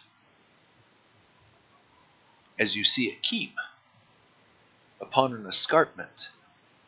And for some reason you have the feeling that this is the keep where Dirt and his new friend Blanny-Ride once stayed. Behold, the Corinthian says, the keep of death. You notice people running, fires burning, and dark shapes moving amongst the courtyard of the keep.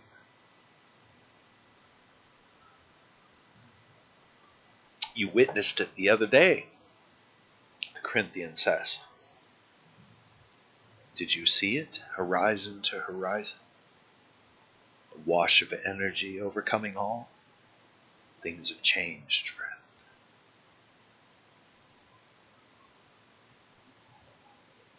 The king is dead.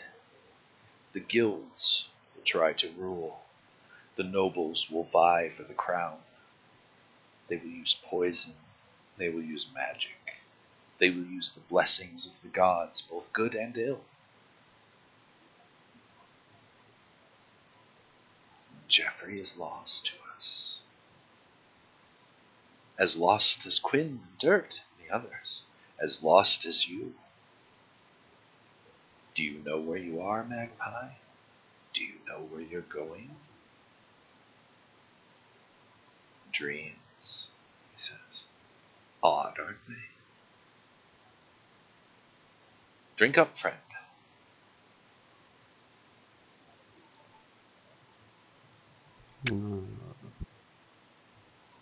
Smiles at you. Pretty good. Where did you get this? It's a selective brew. Who knows? Maybe tea for booze will become a viable trade.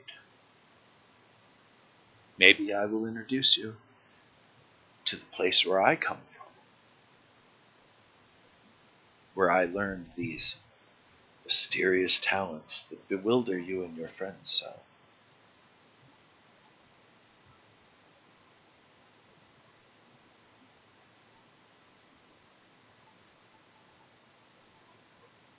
And now, my friend, I'm certain you're asking, what am I here for?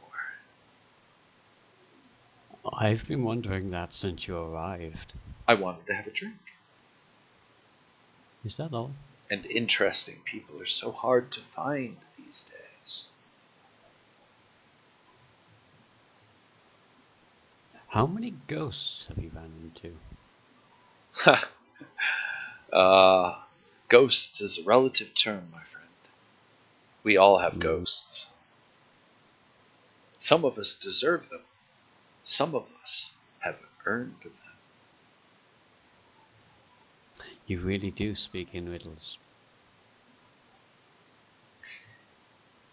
but they always become too plain and clear when the solution appears.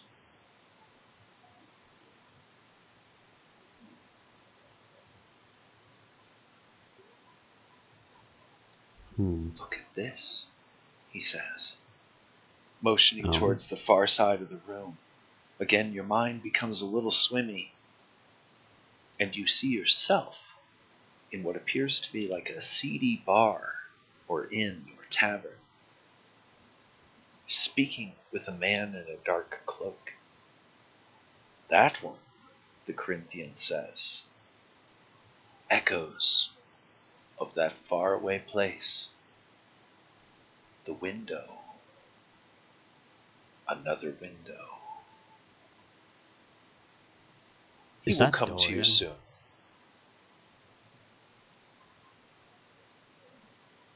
No.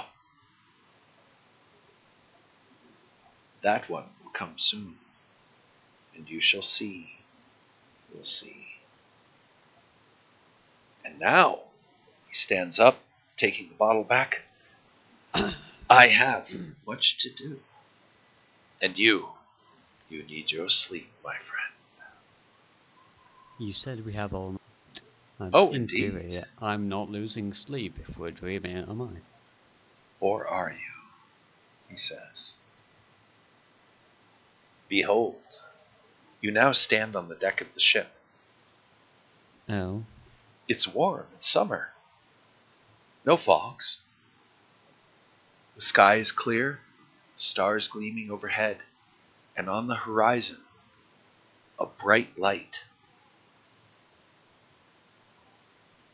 cast from what appears to be a tower of white stone on the far horizon.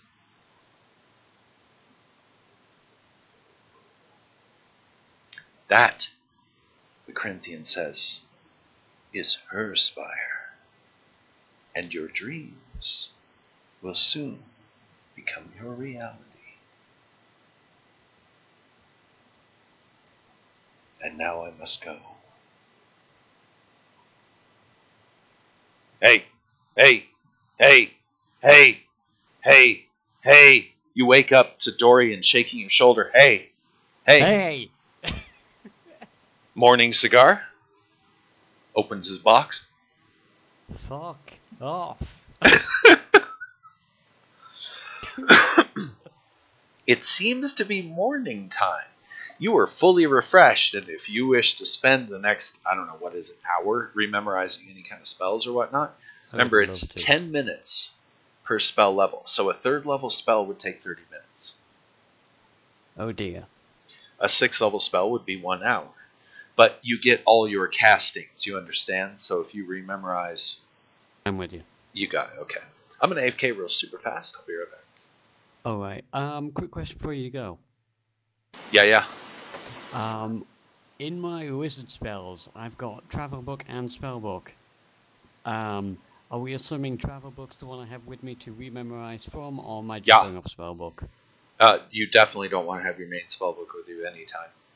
Right, because I've got a very limited selection out of the travel book, so... Uh-huh. Okay. Yeah, it's got to be the travel book. Right, okay, I'll use that one then. Alright, I'll be right back. Right.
Alright, I'm back.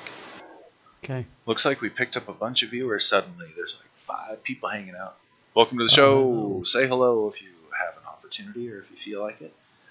And if you want to be creepy and silent and watch, okay. Anyway, let's continue. Where were we? You had just My woken up sleep. with Dorian. Yep.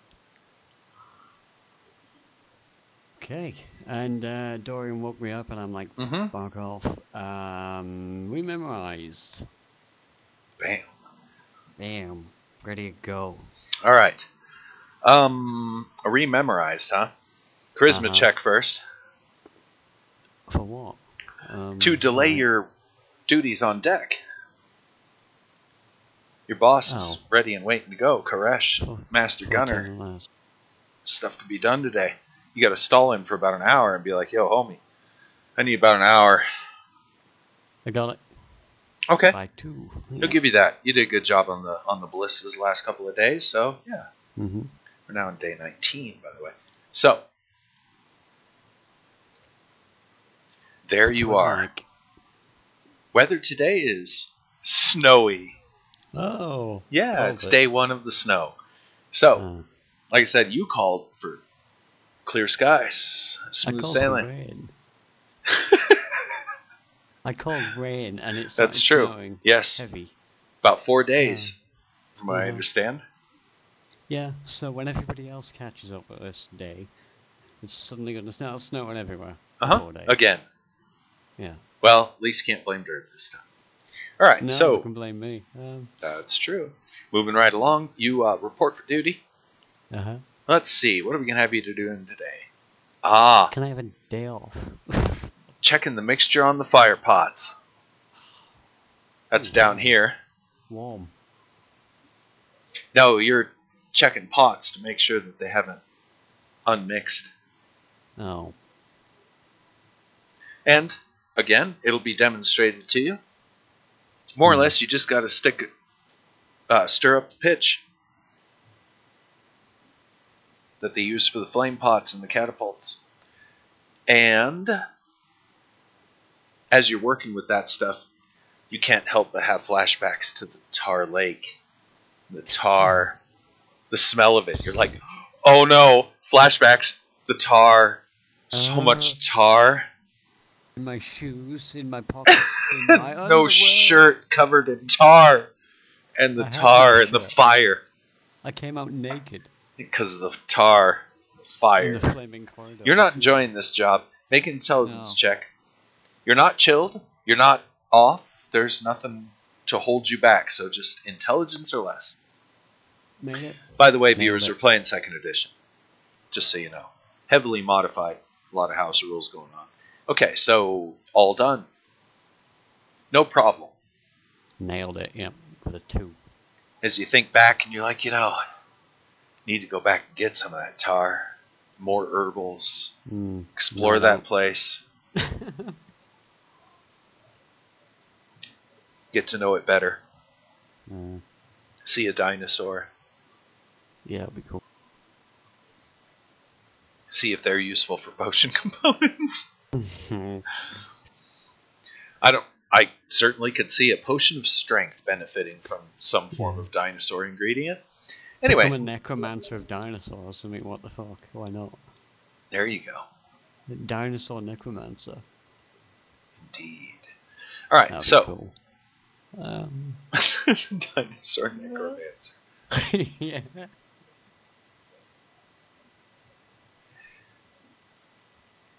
So today's duties are more or less just picking through the pots. That'll take a good portion of the day. And I'm going to say that it's going to call for a wisdom check. Right. No penalty, no plus, because, well, you know tar. Yep. After slogging through that decrepit pyramid on the island far away, you learned a lot about tar.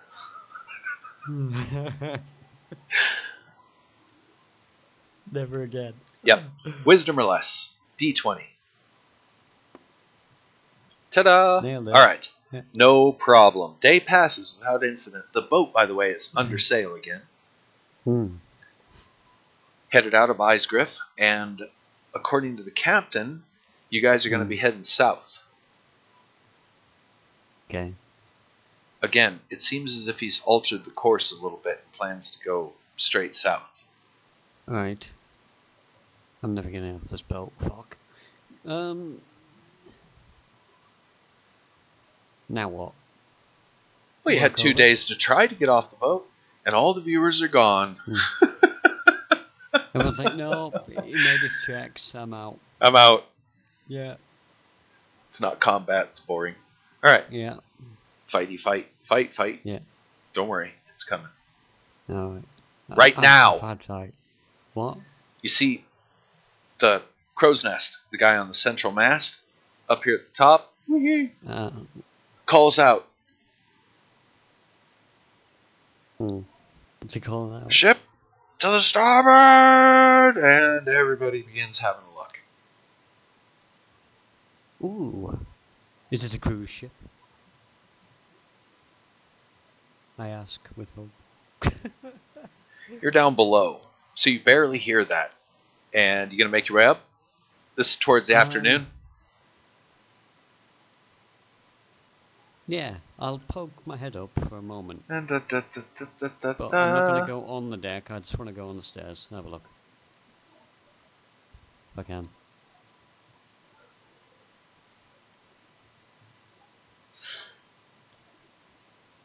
I'm over and having a look. No. You can see the men are kind of against the rail, kind of grumbling amongst themselves. The boat doesn't seem to have any colors at all, as in like not independent merchant, colors being the flag they're flying. No independent merchant, no nothing. Looks like they're not identifying themselves as they close in at pretty high speed. No sails? Enough to close in at pretty high speed. No, I'm saying what colour are the sails? Usual. Burlap, grayish white. The finest burlap greyish white sails available. Exactly. There does seem to be a single individual standing on the prow of the boat, proudly looking at y'all with an intense stare. Looking at us all, yeah. I'm just going to stand here for a minute. All right. As the boat gets a little bit closer, make an intelligence check. All right. And at least one of our viewers is back, or we picked up another new one. Nailed it. Got it? Yeah, here comes a boat. Eye patch, big black frizzled hair, sand spite. It's Sir Bluto. Oh, great. You recognize him vaguely from the attack on the caravan when you were riding with Lord Hold. Uh-huh. And it's definitely the same guy. As you squint and look real close, and you're like, it's the same freaking guy. Right. As the boat gets a lot closer, the sailors and the alarm bells start to ring. The captain ain't liking this. Captain Gavin's thinking it's bad, so he's going to take the wheel and starts barking out some orders. Basically, summarized to 2 arms, gentlemen, 2 arms. As the bells start to ring, the non-essentials are going to go down below. And it's time to do whatever you think you're going to do. Gavin asks you to come up to the wheel. As he's holding the wheel and Bluto's boat's closing in. It'll be hitting in the next minute or two, and it looks like they're definitely on a collision.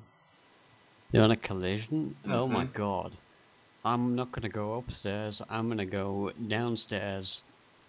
Or stay on the stairs and bunker in a little bit. What can you do for us, priest? Captain Gavin asks from the wheel. You're up here, up deck. Oh, what the hell? I think he's going to pull up alongside, probably rappel to us. How do you know he's not going to ram us? He might ram us. Well, Gavin squints towards the boat. Hey, they've got a ram prow. They definitely could try and take a shot at us. The hull's thick, son. This ain't just a merchant boat. My uncle ran it as a mercenary boat under the king for a while. I'm gonna hold on to anything I can get hold of. I'm holding on. All right, gonna stay up here with Captain Gavin. Yeah, just until you know they're either alongside or they've hit us. All right, let me grab some figures here and mess with them. I'm bracing. You don't have any boat figures? We do. Let me just remember where those are. They might not even be in my new bag. Bag of Beast, new monster. Let me look at the bag real quick. There was one time we had little boat figures. I don't know where they would be, though. I might have them if my things drop in. Alright, see what you can do. I'm gonna move this stuff over here. Who keeps putting all these damn dice on the table? It's definitely not me. Alright, the white ones are mine. I'll admit that. It's fine, just leave them, that'll be fine. Alright. I just wanted to move this out of the way for the moment. Boat bag. Here we go. Got it. Why is it that I can pull this bag in on this table, but not on the other one? I don't know. Yeah. What colour boat do you want? Don't matter. Red, white, or green? Okay. I'll take red. Red? Big one? Indeed. Actually, yeah. You can have a choice of boats. Bet I can change it to whatever the hell I want. Papavanu. Alright. Uh-huh.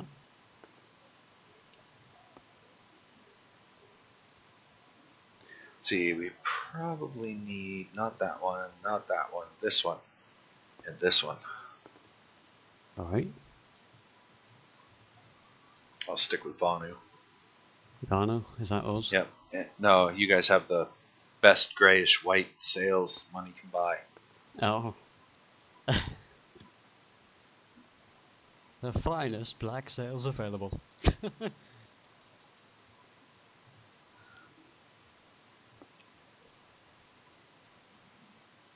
Alright. In effect, this will more or less be arbitrary.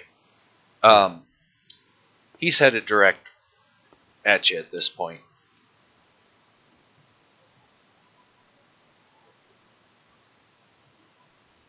Gavin gonna try and curve off. So, that's all up to them. I'll make a few arbitrary dice rolls. But what it comes down to is, what are you going to do in the intervening time? As the boats close, you got a couple of rounds to figure out what you're going to do. And let me go ahead and rename these.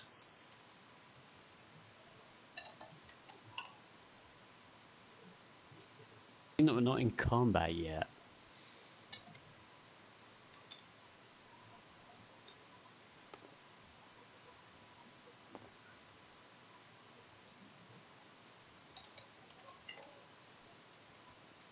I want to check one spell. Go ahead. Now's probably the perfect time. Because I want to see how long it lasts. Because if we're not going to be in combat immediately, I need to know if we use it now or in 10 minutes.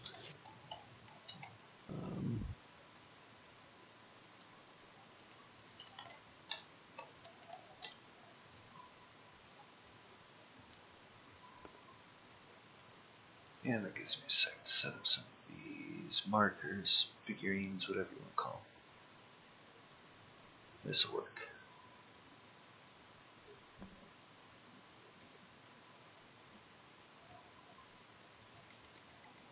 A round per level. How many rounds away is that boat? What was that? How many rounds away is that boat? Because it's a round per level. It lasts. Ooh, had to sneeze there, excuse me. I would say he is 5 rounds out. Yeah, I'm not going to cast it yet, and I don't think they're going to be using it yet. Fine. I was going to use Minor Globe Invulnerability, but I doubt they'll throw magic at us as their first weapon. They might. But Um, that's fine. I want to check one other thing while I'm here. Just in case.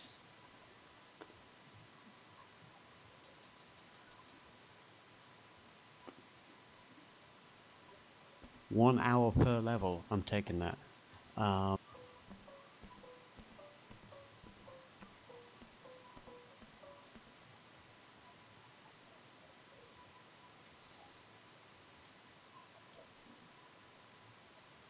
Yeah. How cold's the water? Pretty damn cold. Don't want to go swimming then. No. It's just I was gonna cast water breathing in case I end up go overboard. Can't breathe there while you're under the effects of that. Yeah. Well, actually, hang on. Breathe underwater freely for the duration of the spell. That is 1 hour for each solo experience. Doesn't say anything about not being able to breathe outside of water. Take it from the DM. Okay, we'll go with it. So never mind that then. I guess I'll just prepare a hailstone, a massive one. One of the big ones.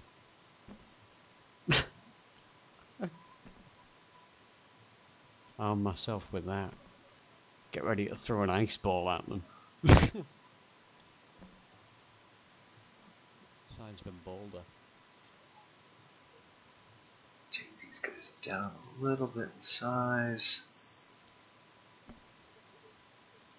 Okay. Again, the boat's not entirely to the scale it should be. The boat they're on is a little bit bigger than the one that's shown here. I'm more or less just going to be simulating numbers. A lot of this will be background stuff. These old men. It's cool. Alright. And we'll just throw a couple of guys around on the deck. Where's the captain? Oh, there they are. They're up here. Gotcha.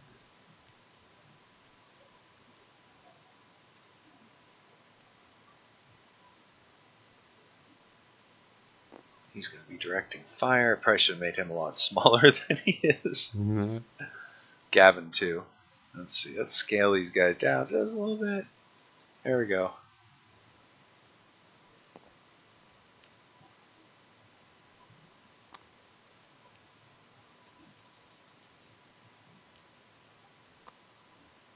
Right.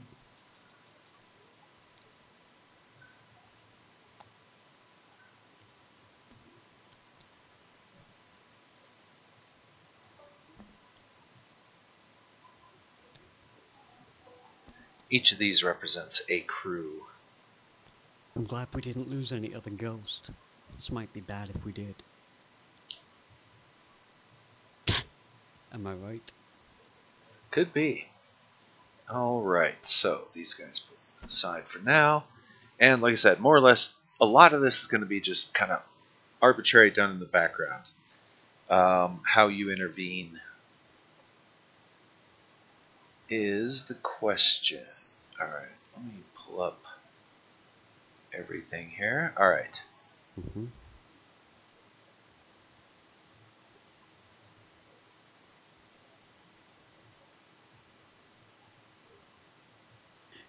Okay, I'll wait one round. I'll call a wait. Alright. Okay. Wait, no. Oh. Alright. One more wait.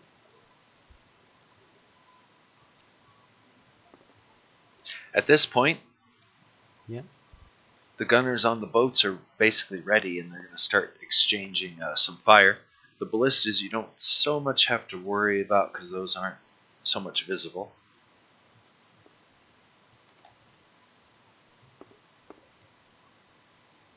However, 1 or 1d6. A ballista bolt almost hits your vicinity, on the back deck as they take a shot at everybody here on the quarter deck. Meanwhile, in the first exchange of ballista fire, there's only 2 of Bluto's that can fire, but even so, it looks like a few holes, minor ones, were made in the deck near the water line on your side.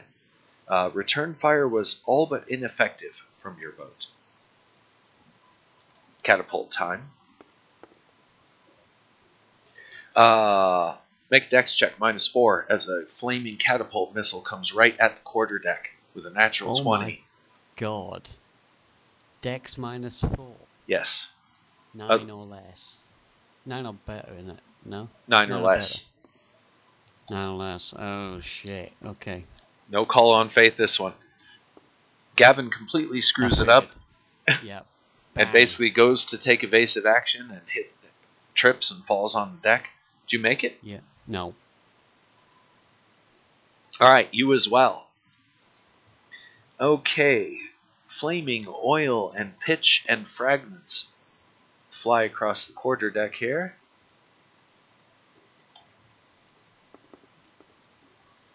You take 6 points of damage. As does Gavin.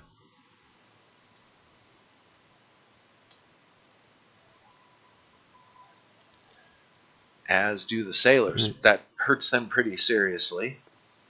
They're more or less just kind of like first level kind of guys.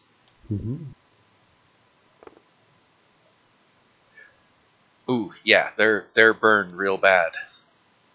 Yeah.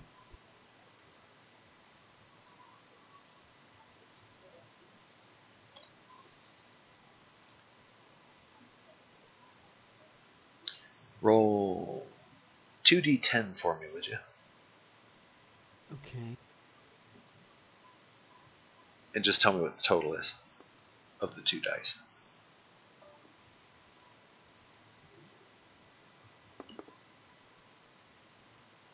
$16. Oh, not bad. We'll give them 15 hit points each. Thank goodness. Alright, so the 2 buddy sailors take 7 points each, dropping them down to about half as they go scattering as the flaming missile. Alright, scatters across the deck there. The boat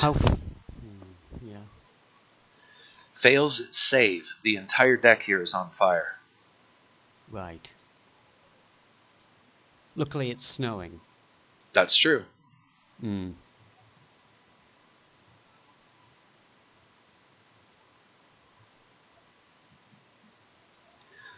Alright, new round. Okay. How far away is this boat? 200 feet. 300 feet. 300 feet? How many yards? That would be 100 yards. Remember, translate yards into feet. Yeah, I can only do 9 yards with hailstone. I can't throw it. It's like 9 yards. It's like, I can't hit that with the ship on the front, which I'm wanting to do with a hailstone. I wanted to absorb the impact from a ram with a hailstone. I don't think that would work. Well, it's too small of effect.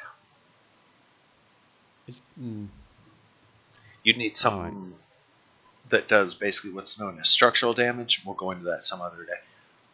In any event, the deck that you're on is on fire. Yeah. Do you wish to take damage, or do you want to clear the deck? I'd like to clear the deck. Quickly or slowly? Normally. You got 2 choices. Well, I'm basically stood on the edge of it, so slowly. Alright. That causes 4 more points of damage as you make your way casually down the stairs off of the quarter deck and onto the main deck. Alright. Alright. Gavin and his 2 pals, they're going to do it the quick style. Yeah.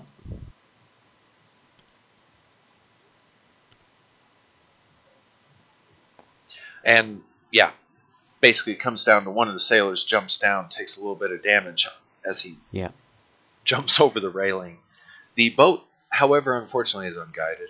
Roll a d6 and tell me the number.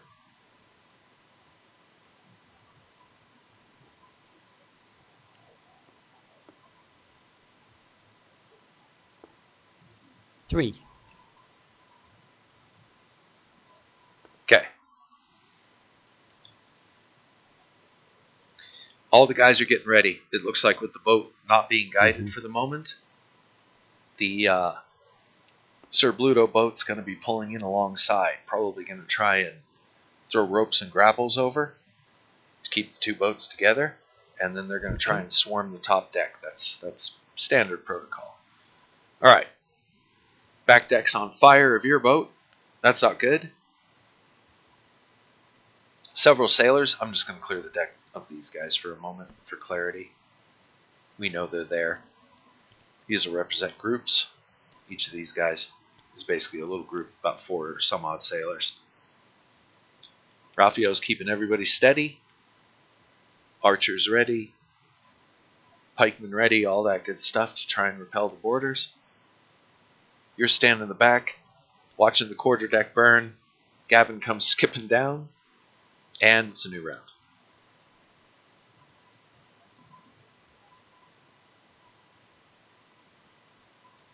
We'll summarize it as there's going to be probably one more round of shooting back and forth, like we just had, and then the two boats are going to ram. Figure the opponent's about 100 feet off this round.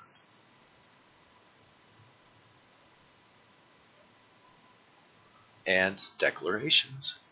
Archers are going to open fire on both boats, as well as the trebuchets, or I'm sorry, the ballistas, and the catapults.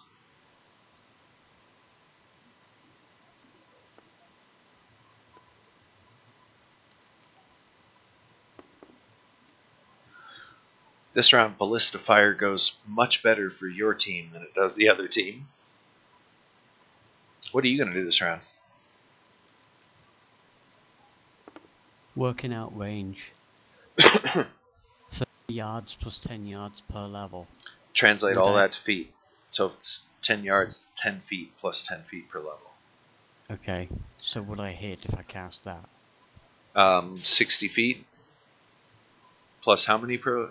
What is it? What's the range? It's 30 plus 10 per level. 90? Close enough. Yeah.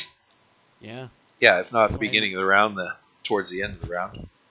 Flame arrow on their boat. All right. Again, flame arrow is kind of a smaller spell. The boat's going to have to make its saving throw, but it does get a +4 bonus as you send the arrows streaking out. Okay. Which ineffective against the hull of Bluto's boat. Really? Mm-hmm. Fire ineffective. Yeah, you got to remember those are not Gigantor bolts. Had it failed its save, a incidental fire would have broke out, but it made the save, so no good. Do I not get to make any damage? Nope. What the fuck? This is structural damage, so. That's what I was going for, but fuck. Alright. The boat's huge then, not exactly the size that we think. It's about as big as the boat you're on, a little bit smaller. Yeah, I thought they were just on a smaller boat. Never mind. It is a smaller boat, but no, it's not a rowboat. Right. Double-masted. Well, that was a waste. Alright, so, you could have caused a fire. In this next round, again, the boat's unguided, so it needs to make a check. High roll, good. Okay. Almost as if the boat's guiding itself. It manages to keep from putting itself into a completely vulnerable position. Mm-hmm. The two boats ram. As that happens, make a dex check. I noticed you're right up against the rail there. You wouldn't want to get knocked overboard now, would you? I didn't move my character there. That's the stairs you went down. That's where you ended up. Oh, He's been there a long time. Make dex. As the boats ram. Heavy collision.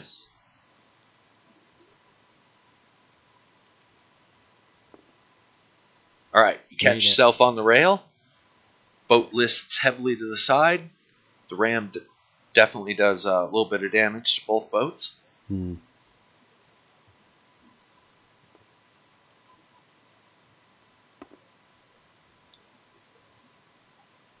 And yes, they appear to be locked side by side, kind of moving in semi-tandem.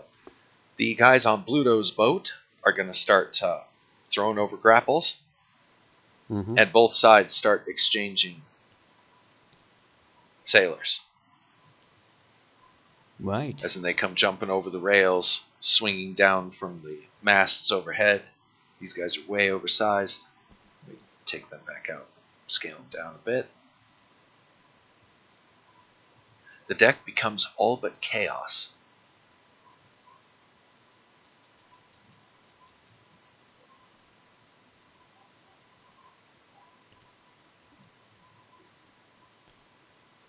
What's your declaration this round? Is there anybody up against me at the moment? Not this moment, as the front lines begin exchanging the old cutlass, dagger. Some of them trying to cut ropes. All right.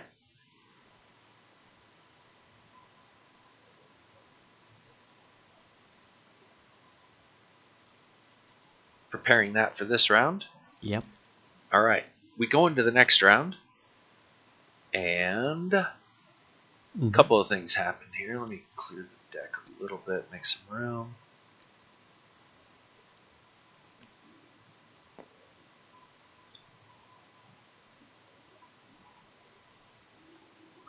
First off, I would need you to roll. I guess we're just too boring. Nobody hangs around. How terrible. Yeah, well, it's what it is. We're having fun. Well, and viewership is just kind of, it's fickle. It's one of those things. Yeah. You dig it, you hang out. If you don't, you don't. Yeah. All right, now if I can find the little chart I'm looking for here. I'm just glad the boat hasn't built a bit yet. Roll a d6 as the battle unfolds and as we go into this next round. Chaos, madness all around. It's a 6. All right. It looks like there's a fire on deck. Roll a d6. Yeah. Another one. Roll a d6. 6 again. 1, 2, 3 to 4, 5 to 6. Uh-oh. Oh, you just randomly. Damn it. Looks like the fire back here is intensified. The longboat's on fire now. Right. And like I said, the wheel is all but inaccessible at this juncture. Yeah. And one of the masts.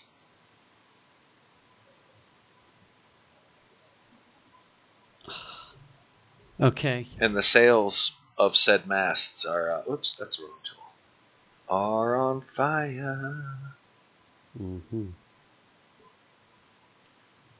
That will cause debris to start raining from down above onto the decks. And yeah, that'll be a lot of fun.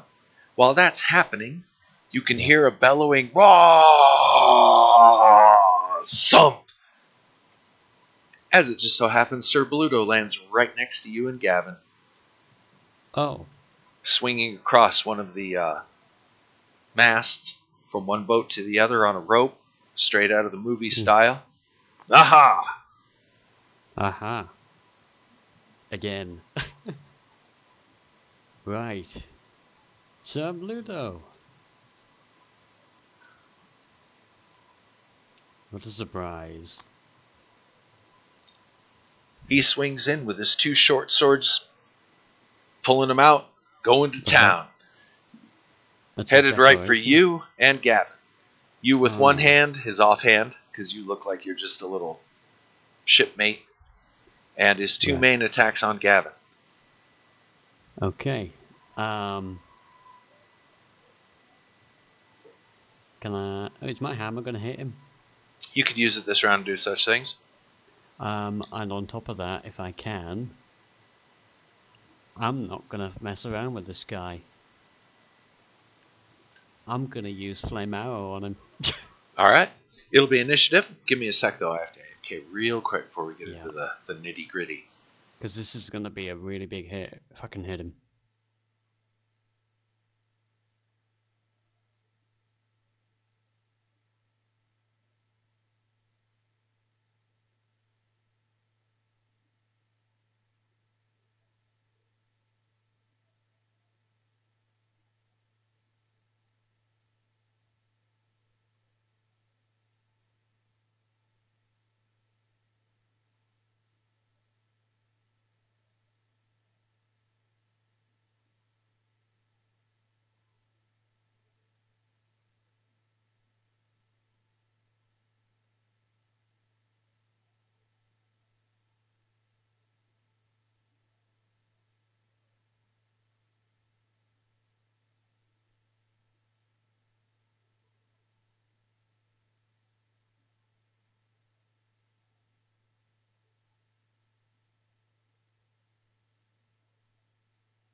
All right, I'm back. Mm-hmm. And let's check all the gear, make sure everything's still running. Looks like it kinda. All right, we're good to go. Okay, so it's initiative. Yep. Let me grab something here. I think I may have misrepresented Sir Bluetail. Oh, flame arrow. It's a level 3, Oh yeah, I know that one. so I get a +3 on it, don't I? Yes, on the initiative. Indeed. Hold on a second. Just need to find.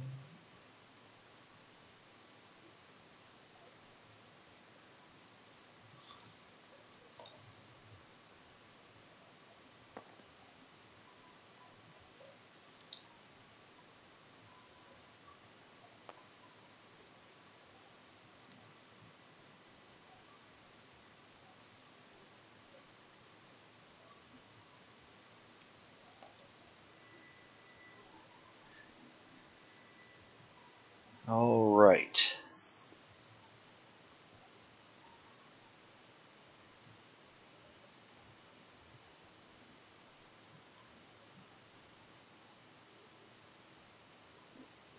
Do keep in mind, Sir Bluto was a decorated knight under the Black Lion, and with the advent of the rise of King Reginald, Bluto went berserk.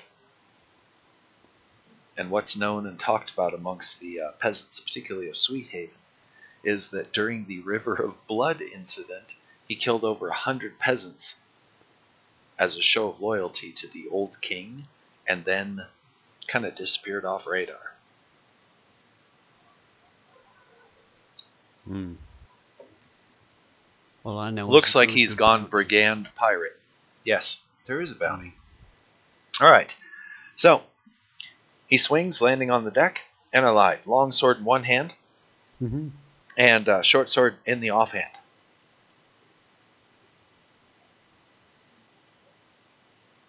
He's declared his attacks, one on me and the other 2 on Gavin, yeah? Mm-hmm. Where's Dorian? Dorian is amongst the crowd. Could use him right now. Dorian! And he's going to make his way towards you from being out of the crowd. He was up here.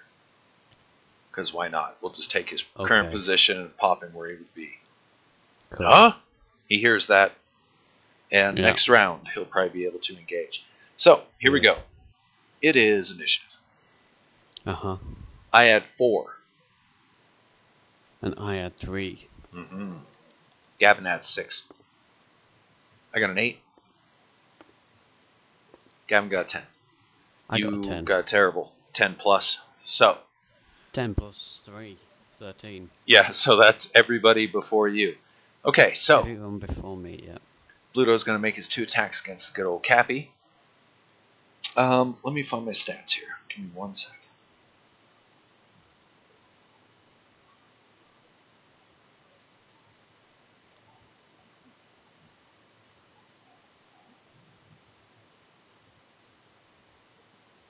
These are older notes I'm looking at, and I have the worst style here. Did you get my new notes, by the way? 7 or better. 7 or better to hit old Cappy. Because, as they go. Got one of them.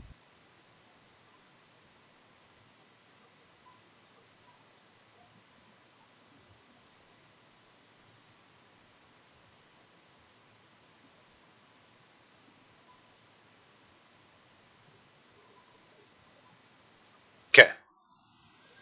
So, 1 hits, and that would be a long sword, which is 1d8 damage. Ah. And Sir Bluto, due to specialization in strength,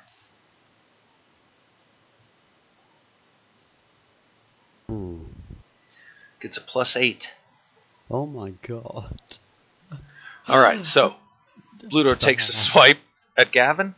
And kills him. Hitting for 15 points of damage. Gavin hurt real bad. That was not good. Yeah. He had no prior damage, by the way. Viewers who noticed a -6, that was because other stuff. Alright, so. And let me make sure none of these guys are at minuses like you would. Okay, we're good. My goodness. Ow. If both them hit, he might be dead. All right, and the short sword at you. What's your armor class? 9? 9. 1 or better. Misses with a 1, dropping his sword. You were so lucky. That would have interrupted your spell and everything. All right, so Bluto takes a clumsy stab at you. You dodge to the side, and he sticks his sword firmly into the railing and seems to be having some problems getting it free. What? Arr! All right. Stab Gavin in the chest. So, yeah. Is Gavin hitting? we'll get to Gavin. Yeah, Gavin. He gets 2 attacks himself at a Thaco of 13 or better, it's looking like. Hits once. Also using a longsword. With a +4 bonus. 11. 11 points against Bluto, who shrugs it off like it ain't nothing. Yeah.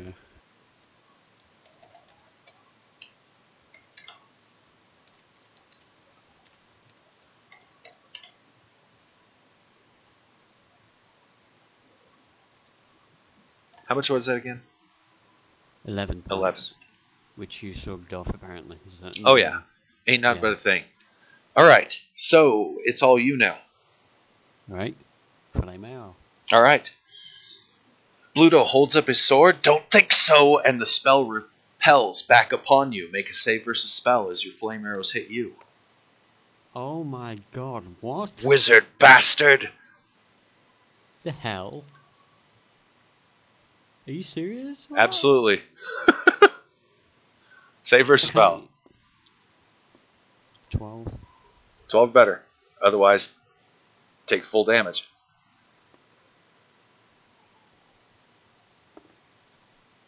Made it on the number. So you roll your normal. Flame arrow is 1 arrow every 3 levels or 6 level, 2 arrows. 10d6. 10d? Oh. 5d6 each.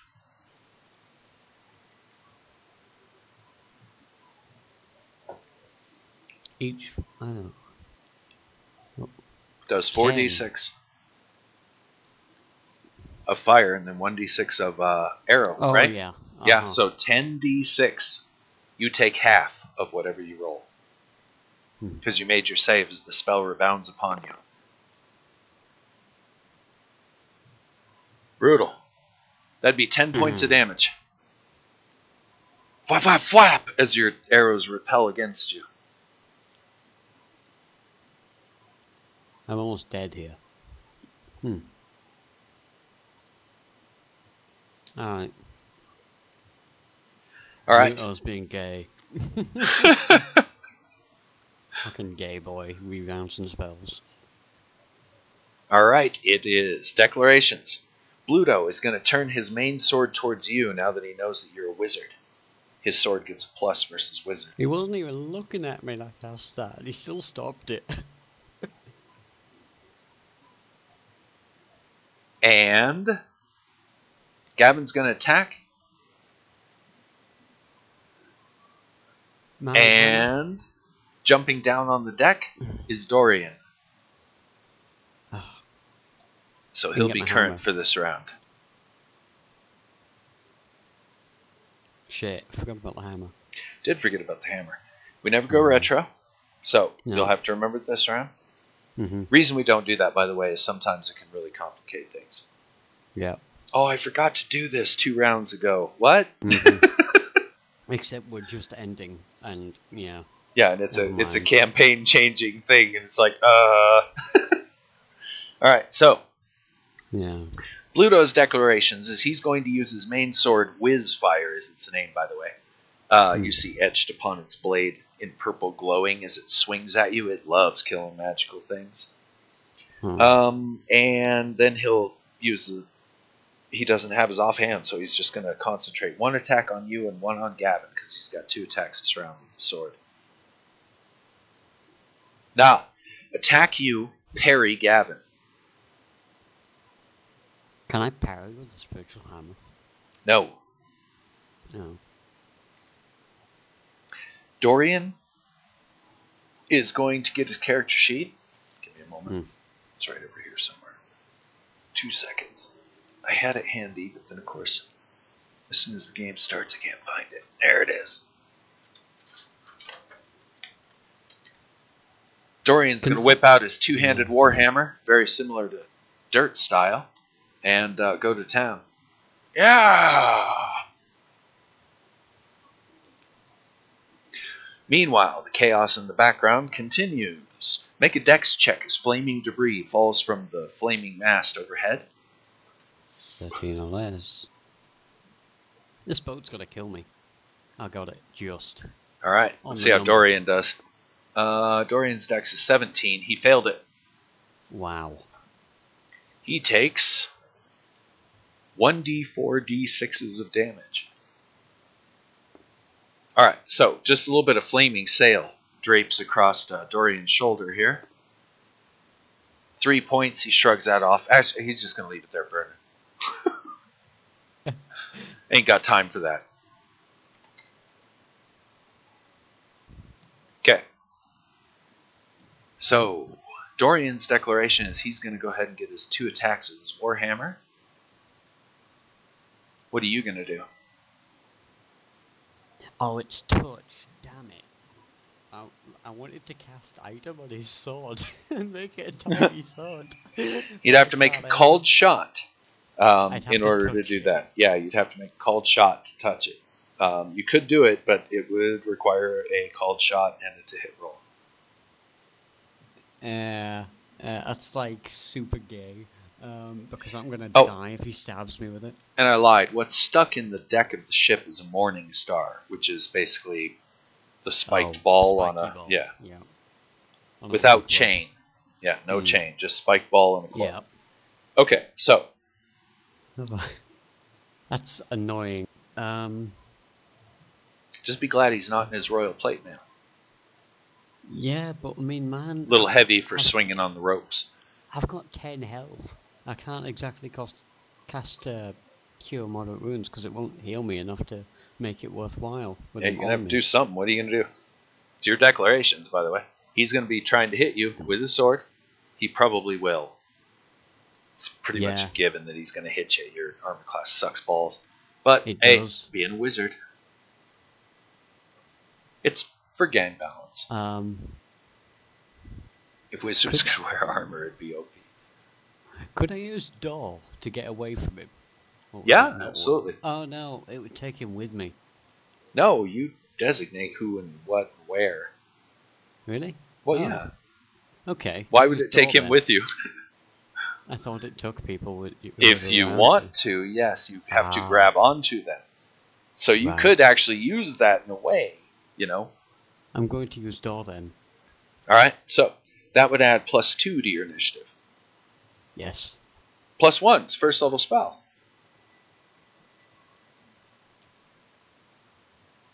Alright. And you remember, Door occupies a slot every day. You can't unmemorize it. Okay. Alright, so with that in mind, you're going to be casting Door. Gavin's going to be trying to attack back. So let's roll initiative. Bluto adds 4.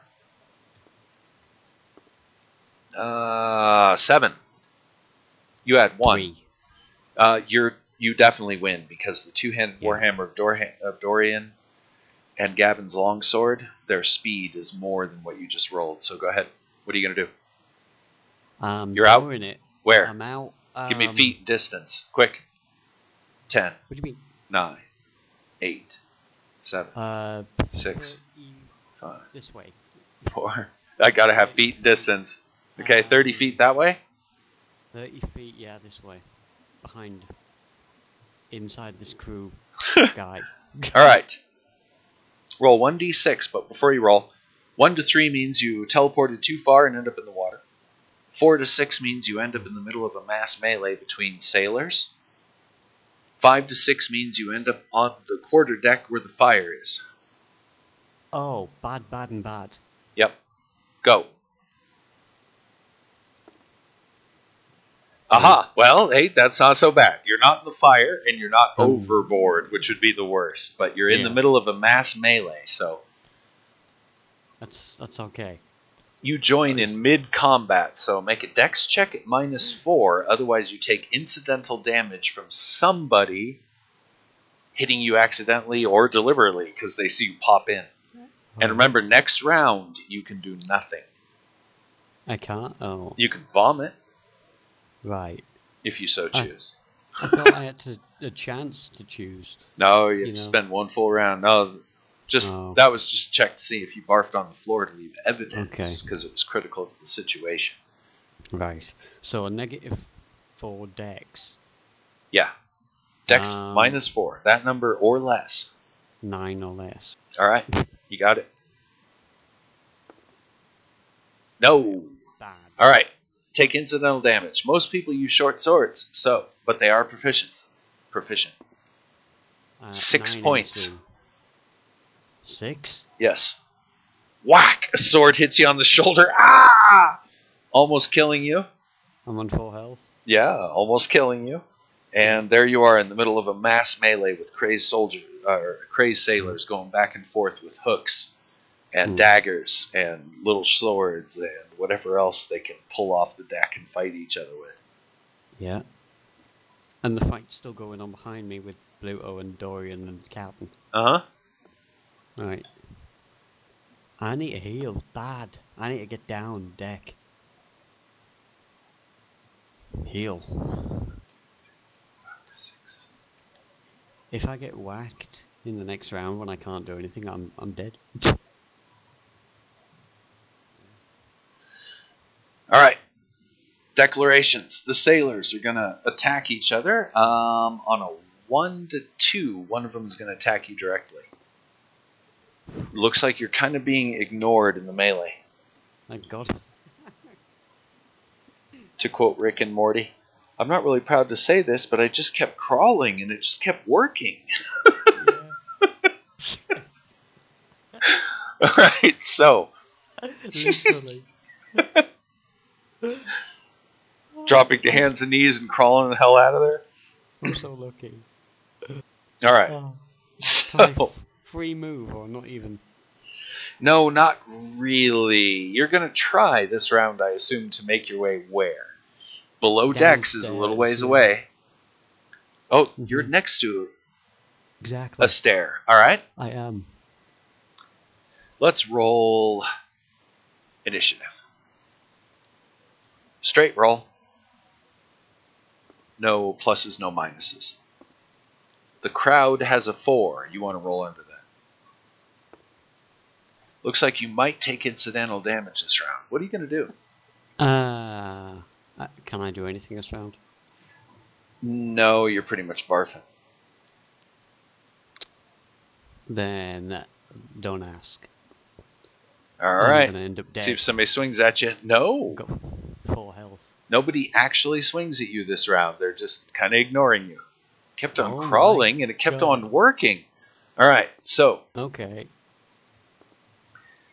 New round. You've regained your facilities after casting the door to relocate yourself. The fight's raging behind you. Bluto seems to be whooping some ass, but Dorian also seems to be whooping a little ass. The two of them are pretty much going at it. Gavin has been beaten back to the railing and is leaning on it desperately. But Dorian and Bluto are definitely going toe-to-toe. So, while that's happening, you're surrounded by maddened sailors. Yeah. And you're trying to crawl down. Downstairs. So, go for it. That's your declaration. Crawl downstairs, yeah. All right. It's declaration. On a 1 to 2, somebody notices you directly. Just keep crawling, keep crawling. All right. I'm going to say a dex check. -2. Can I call it? No. Just to make sure you don't take any incidental damage from the chaos around you. How many rolls do you want me to die on? You're good. All right. You managed to crawl below decks, flaming debris landing above you, and crazy sailors going at it. Right. And yes. Okay. All right. Give me just a moment while you think about what you're doing. I'm going to summarize this last round. You know what I'm doing. I'm healing.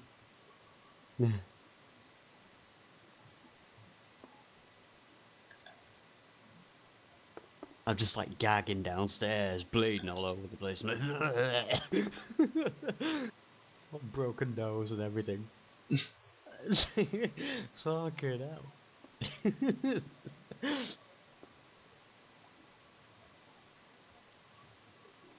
Covered in smoke, soot, and black ash. Absolutely chaos.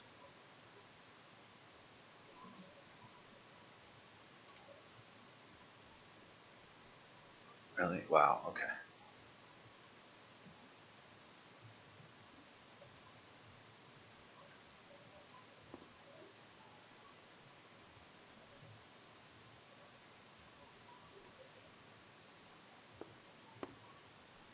To the viewers, I'm doing background stuff. Don't worry about the numbers. The background fighting. All right. So it is effectively a new round.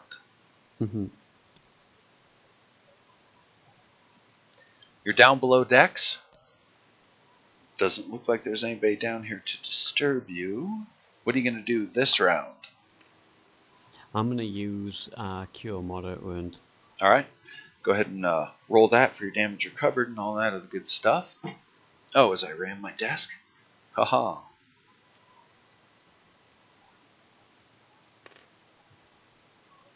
Three plus 1, 4. Right. That was great. Well done. Yeah, I can Getting all take scratchy. one. I'll be dead alongside it still. So yeah, that was great. Mm-hmm.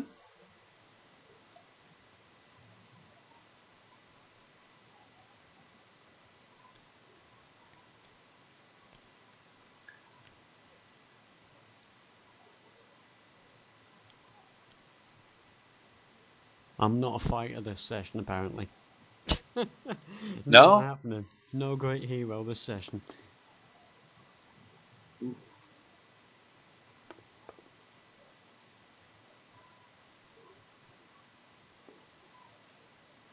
I tried.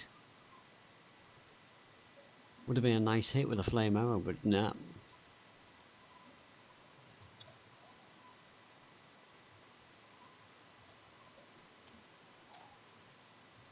Okay. Yeah. So you got your 4 hit points recovered, right? I did. Right. Feeling So great. doing great there. Still puking blood.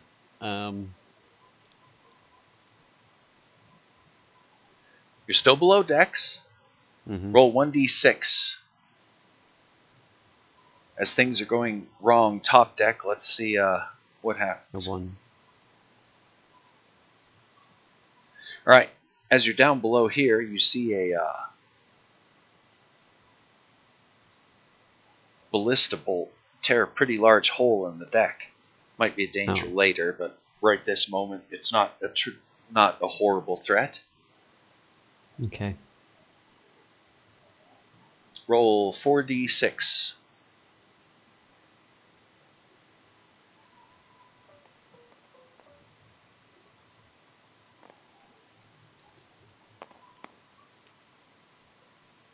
What's the total? 4 5s, that's 20. That's nasty, whatever that was. Wish I could get hits like that. 5-foot hole torn in the deck. Ooh. From various damage being done, heavy ballista hit, etc. All right, so it's second round. You're down below the deck. What are you going to do? Third round. Cure Moderate. All right. Go ahead and roll it.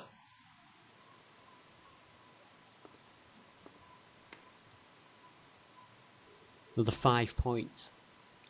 Get it? 5. Aha. Yeah. Up to 13. Amazing.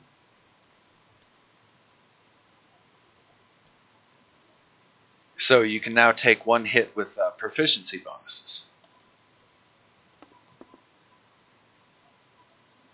Oh, whoops. Wrong rules.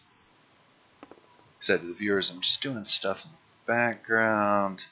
I would go into it, but maybe some other day. Mm-hmm.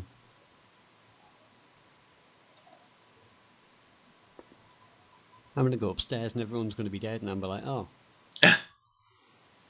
I'm full health. Just go upstairs and Dorian's decapitated somewhere. Say, oh, missed something. You know.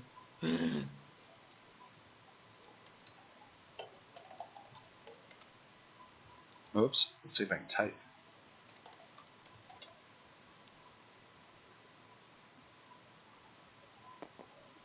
Okay. Mm-hmm. New round. Yep. What you gonna do? Kill moderate wounds. Let's see. 1, 2, 1, 2, 3 below deck. Oops. 3 below deck. I don't think we need to keep track of this. There's no point at this juncture. All right. Mm-hmm. So, curing it again. Go ahead and roll. Yeah. I'll do my top deck stuff here. Oh, I got 7 that time.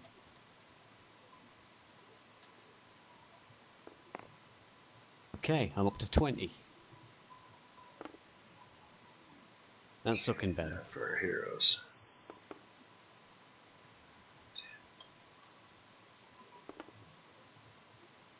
10. Okay. Yep.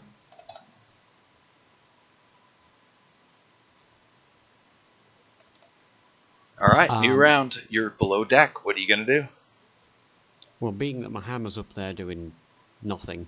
Yeah, it hasn't done anything. So yeah, it's just sort of hanging in midair. yeah, and it's with you. It's got to kind of stay in your line of sight here. Oh, right.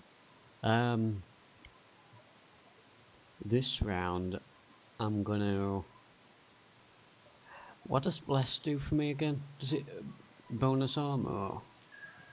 +1 on pretty much everything. Okay, I'll bless myself this round. All right. You're gonna have to roll initiative. Okay. Top door opens, and you see Sir Bluto. There you are. What happened to Dorian? He's still there. They're fighting it. Let's see, he's there. So it would be effectively right about here. Yeah, he and Dorian, definitely. He's still, parrying and doing the riposte thing with Dorian, even as he kicks the door open and screams at you. Good God. I knew you was hiding somewhere, wizard. That's all wizards do is hide. All right. It's effectively initiative. You gonna still go with that bless? No. All right. Let me think about it. All right. Yeah, he's looking pretty rough, Sir Bluto. Dorian's looking all messed up. Yeah, I can imagine. I'm gonna go for get the hammer to go at him, and I'm also gonna use magic missile. All right. Roll initiative. Add 1 for your magic missile. Your hammer has a 3, by the way. I got a 5, 9, 11. 4, 5. All right, you've got it. 5. Yep. So hammer goes in. Yes. Or not? Actually, hammer would be the last thing. Okay. Your magic missiles would be faster. Dorian lost initiative. Okay. 3 magic missiles. Ready? Mm-hmm.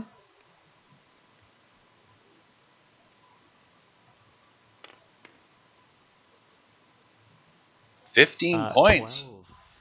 Because remember, it's +1 each, so that's 15. Oh, yeah. That's total 15. max. Wow. Total max. All right. That's gotta hurt. Bluto recoils from that. Ah, you bastard! Alright then. Finally. I did something. Feel better. All right. He does have the initiative on Dorian. And with that in mind, he's going to swipe at Dorian. Oops, I guess I need to hit roll first, huh?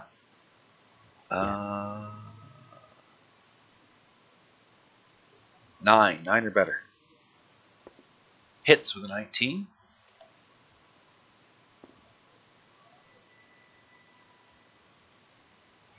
$10 points. Oh, God, Dorian. Dorian folds down after taking that hit, down to his knees and unconscious. Alright. I'll be back for you in just a minute. And Bluto disappears to the top decks. Close enough. Yeah, good enough. You should do a backflip overboard, that's fine. You gotta throw him hard to get him to land. There we go. Okay. Uh-huh. Close enough. Dorian's down. Comes tumbling down the stairs towards you. You're Yeah. standing there. Bluto has retreated somewhere up deck. Alright.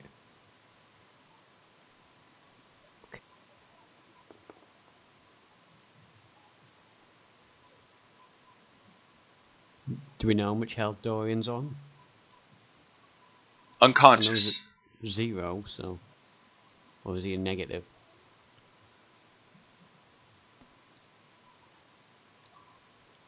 Yeah, he's somewhere below 0. Okay. Battle rages. Up above, roll a d6.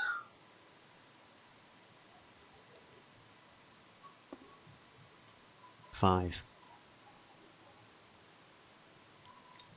Make a dex check. Apparently the pilot of Bluto's ship has edged into your boat. I failed it. Alright. You find yourself as the boat lists heavily thrown down to the deck for 1d6 damage. Oh my god. You go roll the damage? Yeah. It's your damage. 5. As you go crashing into the various goods for sale. Right? And down to the deck. A few things land on top of you. Alright. Yeah. Now. Now what? I'm gonna go to Dorian and cast a Healy spell on him. Alright. What Healy spell? Moderate. Alright. Roll it. Nothing interferes with you this round.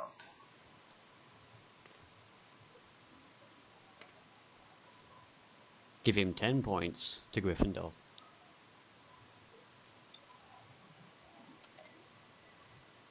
Alright, he comes to. What? What?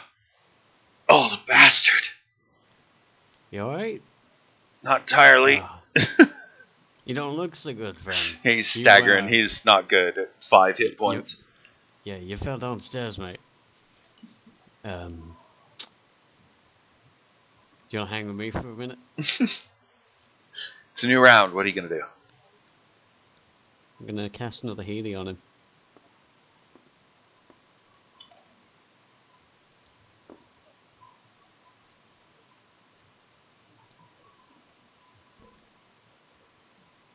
I got 2 moderate wounds left, so I'll be very happy to cast another one on him if I can. Alright. Roll it.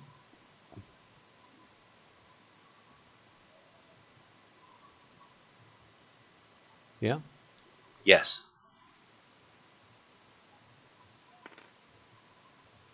I'm at 11.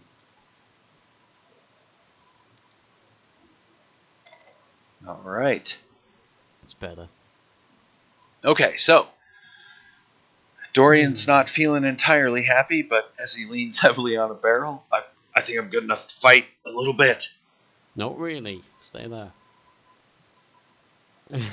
One more blast. You'll be alright. Alright, go for it. Okay.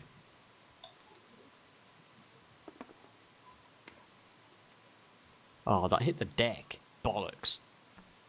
Deck of cards. But it's a 2 anyway. It might have been an 8 if it didn't, but yeah. How many?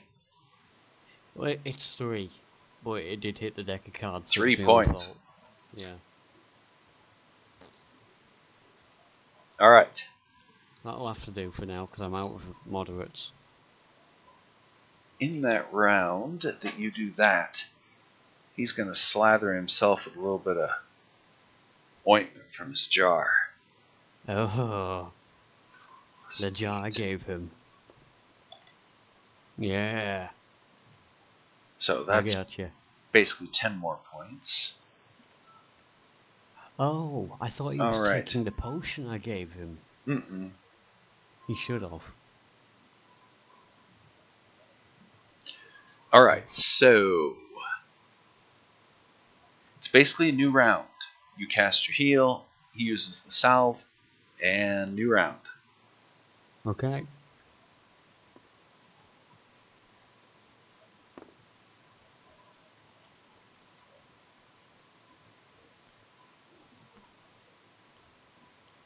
What are you going to do? Bless. All right. Dorian.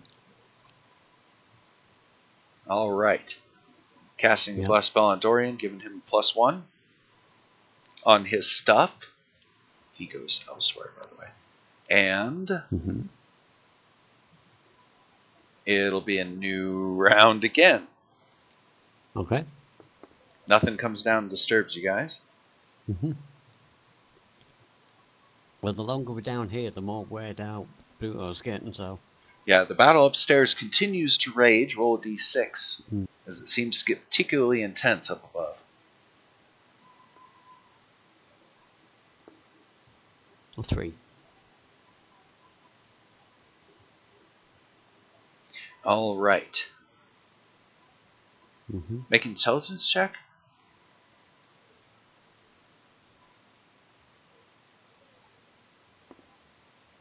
Mate. You swear you hear like running water. Oh, bollocks. Alright, we better get up.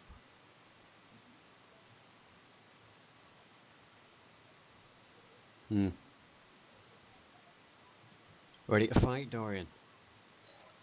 Always ready to fight, and he's going to charge up the stairs and get into the fight. Oh, God, didn't mean to out your way. I wanted to ask him if he saw the captain, but nope, he's gone. Right. All right, as he charges up into the snow and fog and wind overhead, leaving you down below where you can still hear that running water. I'm not going to check it. I got to go up there. I got to fight Pluto. You going up top deck? Yeah. All right. It's a new round as you find yourself amid sailor chaos. Where's Pluto? He's in the water. Don't know. You just got up here. You're going to have to look around. Oh. He's mixed among the crowd somewhere. Right. Well then, I think we need to disperse the crowd with a flame arrow while no one's looking at me at the top of the stairs. Right? You can target one sailor with that. No, I think it's multiple as well, isn't it? Might It be. can be used like an artillery You get like shot, one each. Let's As in you get 2 of them. 1 per arrow. Either way, looking around, intelligence check. See if you can identify Pluto. No. All right. No. Amid the chaos, the smoke, the madness, the fire burning off of the quarterdeck, the failing light because it is around sunset, the fog, the wind, you just can't seem to make out Sir Pluto amongst the chaos and the madness. Okay, give you one moment here. I'll be right back.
All right. So, you're still below deck. No, you went up on top deck. Yeah, I'm New not going to round. cast Flame Arrow. I'm taking that back. All right. I'm actually looking for Gavin, because I'm assuming he's next to me on the floor. He is nearby. Yes, there are. Yeah, Let's is he find dead? out.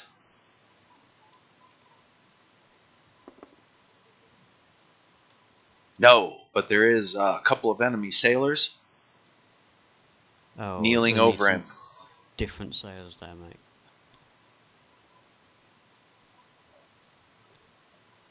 Which ones are the enemy sailors? The guys without maces, the ones with robes. Bad guy sailor, they're labeled.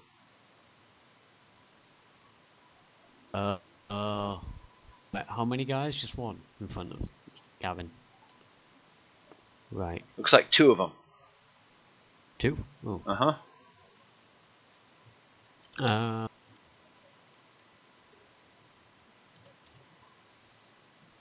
they within 10 feet of each other? Yes.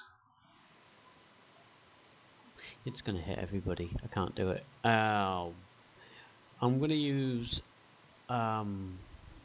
Hailstorm. What was your declaration? Flame arrow, but you Hailstorm. wanted to change that, so you're going to change to hailstone? Hailstorm. This one. It's the alternative to Hailstone. And what does it do? Caster creates a swarm of smaller hailstones. These strike all creatures within a 10-foot cube for 1 point of damage. Each affected creature must make a saving throw versus spell or be temporarily stunned, losing its next action. Okay. Gavin might be in the area of effect of that. It's 1 point of damage. Mm-hmm. Maybe he is unconscious. Yeah. All right. So the two sailors need to make save versus spells, or they're stunned, right? Yeah. All right. They need a 14 or better. Yeah. Both fail and find themselves Okay. pelted by hailstones. Mm-hmm. Good. Right. So I'd bring it on to the next round. These guys are stunned for the moment. I'm gonna cast a Cure Light on Gavin. Might consider dragging him down below decks. Well, since you're so close to the stairs. Actually, yeah, go on then. All right. I'll do that. I'll grab him. I'll drag him. Let's see how the battle goes around you. Yeah. Ah, looks like Gavin's guys are turning it around. Big time that round. Oh, good.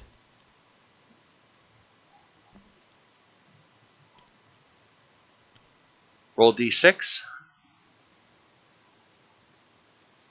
As the battle rages around you. A 6. Ah, make a dex check at -2 as you and Gavin dive for the below decks as that mast that's on fire falls across the deck. Failed by 1. All right. Dorian makes his check and dives down there. Rolling down the stairs. Failed by 1. Roll 1d6. Yeah. As you roll down the stairs, you take 5 points of damage. Oh my god. This is a hard fight, man. I'm getting all sorts of damage on me. You, Gavin, and Dorian are now below deck. Yeah. Let's see if any enemy sailors avoiding the mast that just fell. Yeah. No enemy sailors have made their way down here yet. Alright. Have we got a round? Round of freedom? Sure. As it is a new round. Cure Light on Gavin. Alright. Give me an 8. I got an 8. Nice. D8 on Gavin then. 9 points, isn't it?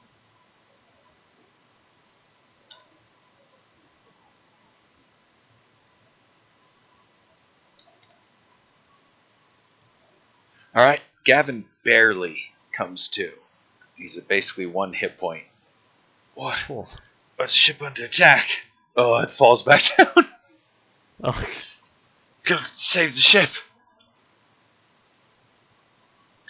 A couple of enemy sailors were going to come down this round, but Dorian intercepts them on the stairs.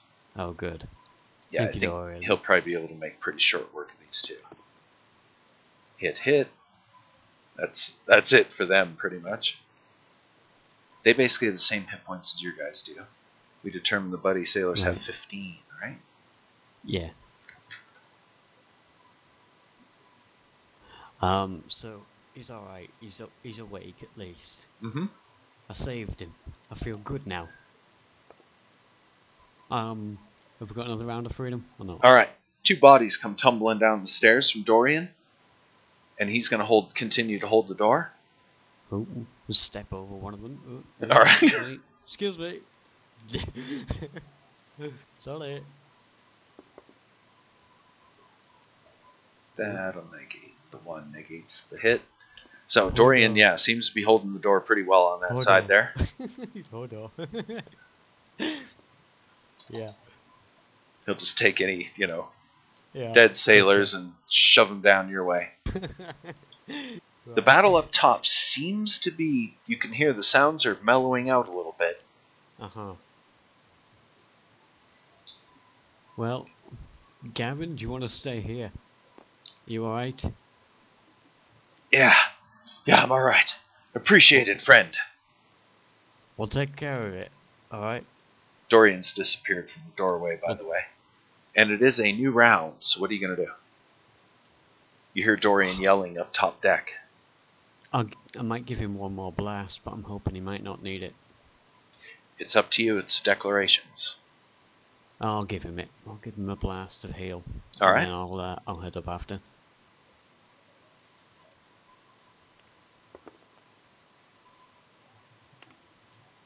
A 9. Ooh, give him 9. I'm just going to give him 10 to make it easy math. Okay. Yep. Okay. Alright. And then it's yet another new round. As I said, the battle upstairs seems to be tapering off a little bit. Mm-hmm. Quite a bit now. As you reach top deck, you see that Bluto's boat has broken free and is steering clear. Archers are still exchanging some fire back and forth. Make a dex check at -4 as arrows come flying around. Just to make sure. You went up top deck, remember? That's what you just did. Healing. Oh, right, okay. It's a new round after you hit Gavin with that last. Alright, made it. Easy. Alright, so no problem as you hide behind the main mast. Yeah. It looks as if the enemy pirates have been repelled. Okay. And you definitely see as the fogs enclose the ship, Bluto standing on the aft deck, shaking his fist in your direction. We'll be back! Echoes over the waves. Oh, God, I wanted him. And the fog encloses over everything. The wind and the cold fogs continue.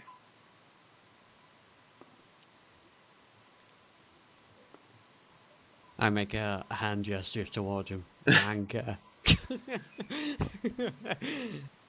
Alright, the sailors get to work on the quarter deck, where the big fire is. Yeah. I'm not feeling so good. Can I go and give them a hand with the fire? Yes. Can I cast Hailstone to cool it down? You can definitely help out with such things. Several other spontaneous fires broke out over deck as this mast has fallen.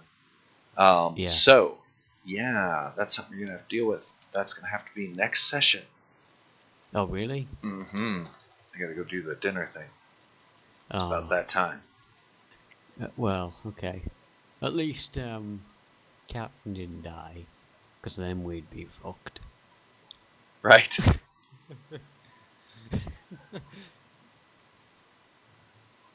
I'm happy I didn't die after all that. That was horrible.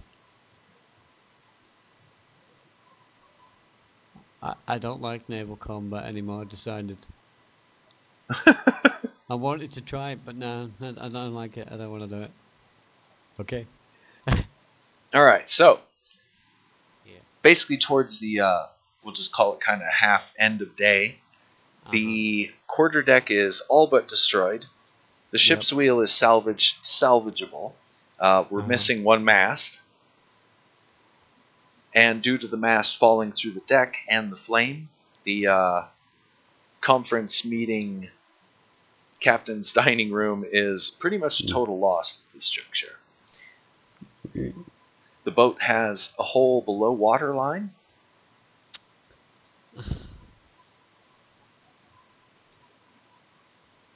That was the running water you heard. Mm-hmm.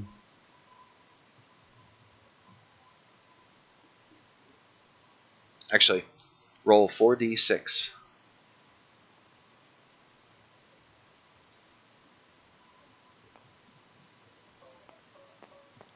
Actually, that's a different location. There we go. Yikes, okay. Now what was that for? What'd you get? 15. 7-foot hole below decks. Ow. Likely from the collision between the boats. You got the 5-foot hole slightly above. Occasional waves are washing into that. And yeah, Mass the of meeting one room's down, gone. One mast down. Right. A lot of sailors hurt. And that is Yeah. where we'll be picking up. So let me save the table and we will wrap this up. Give me 1 second here.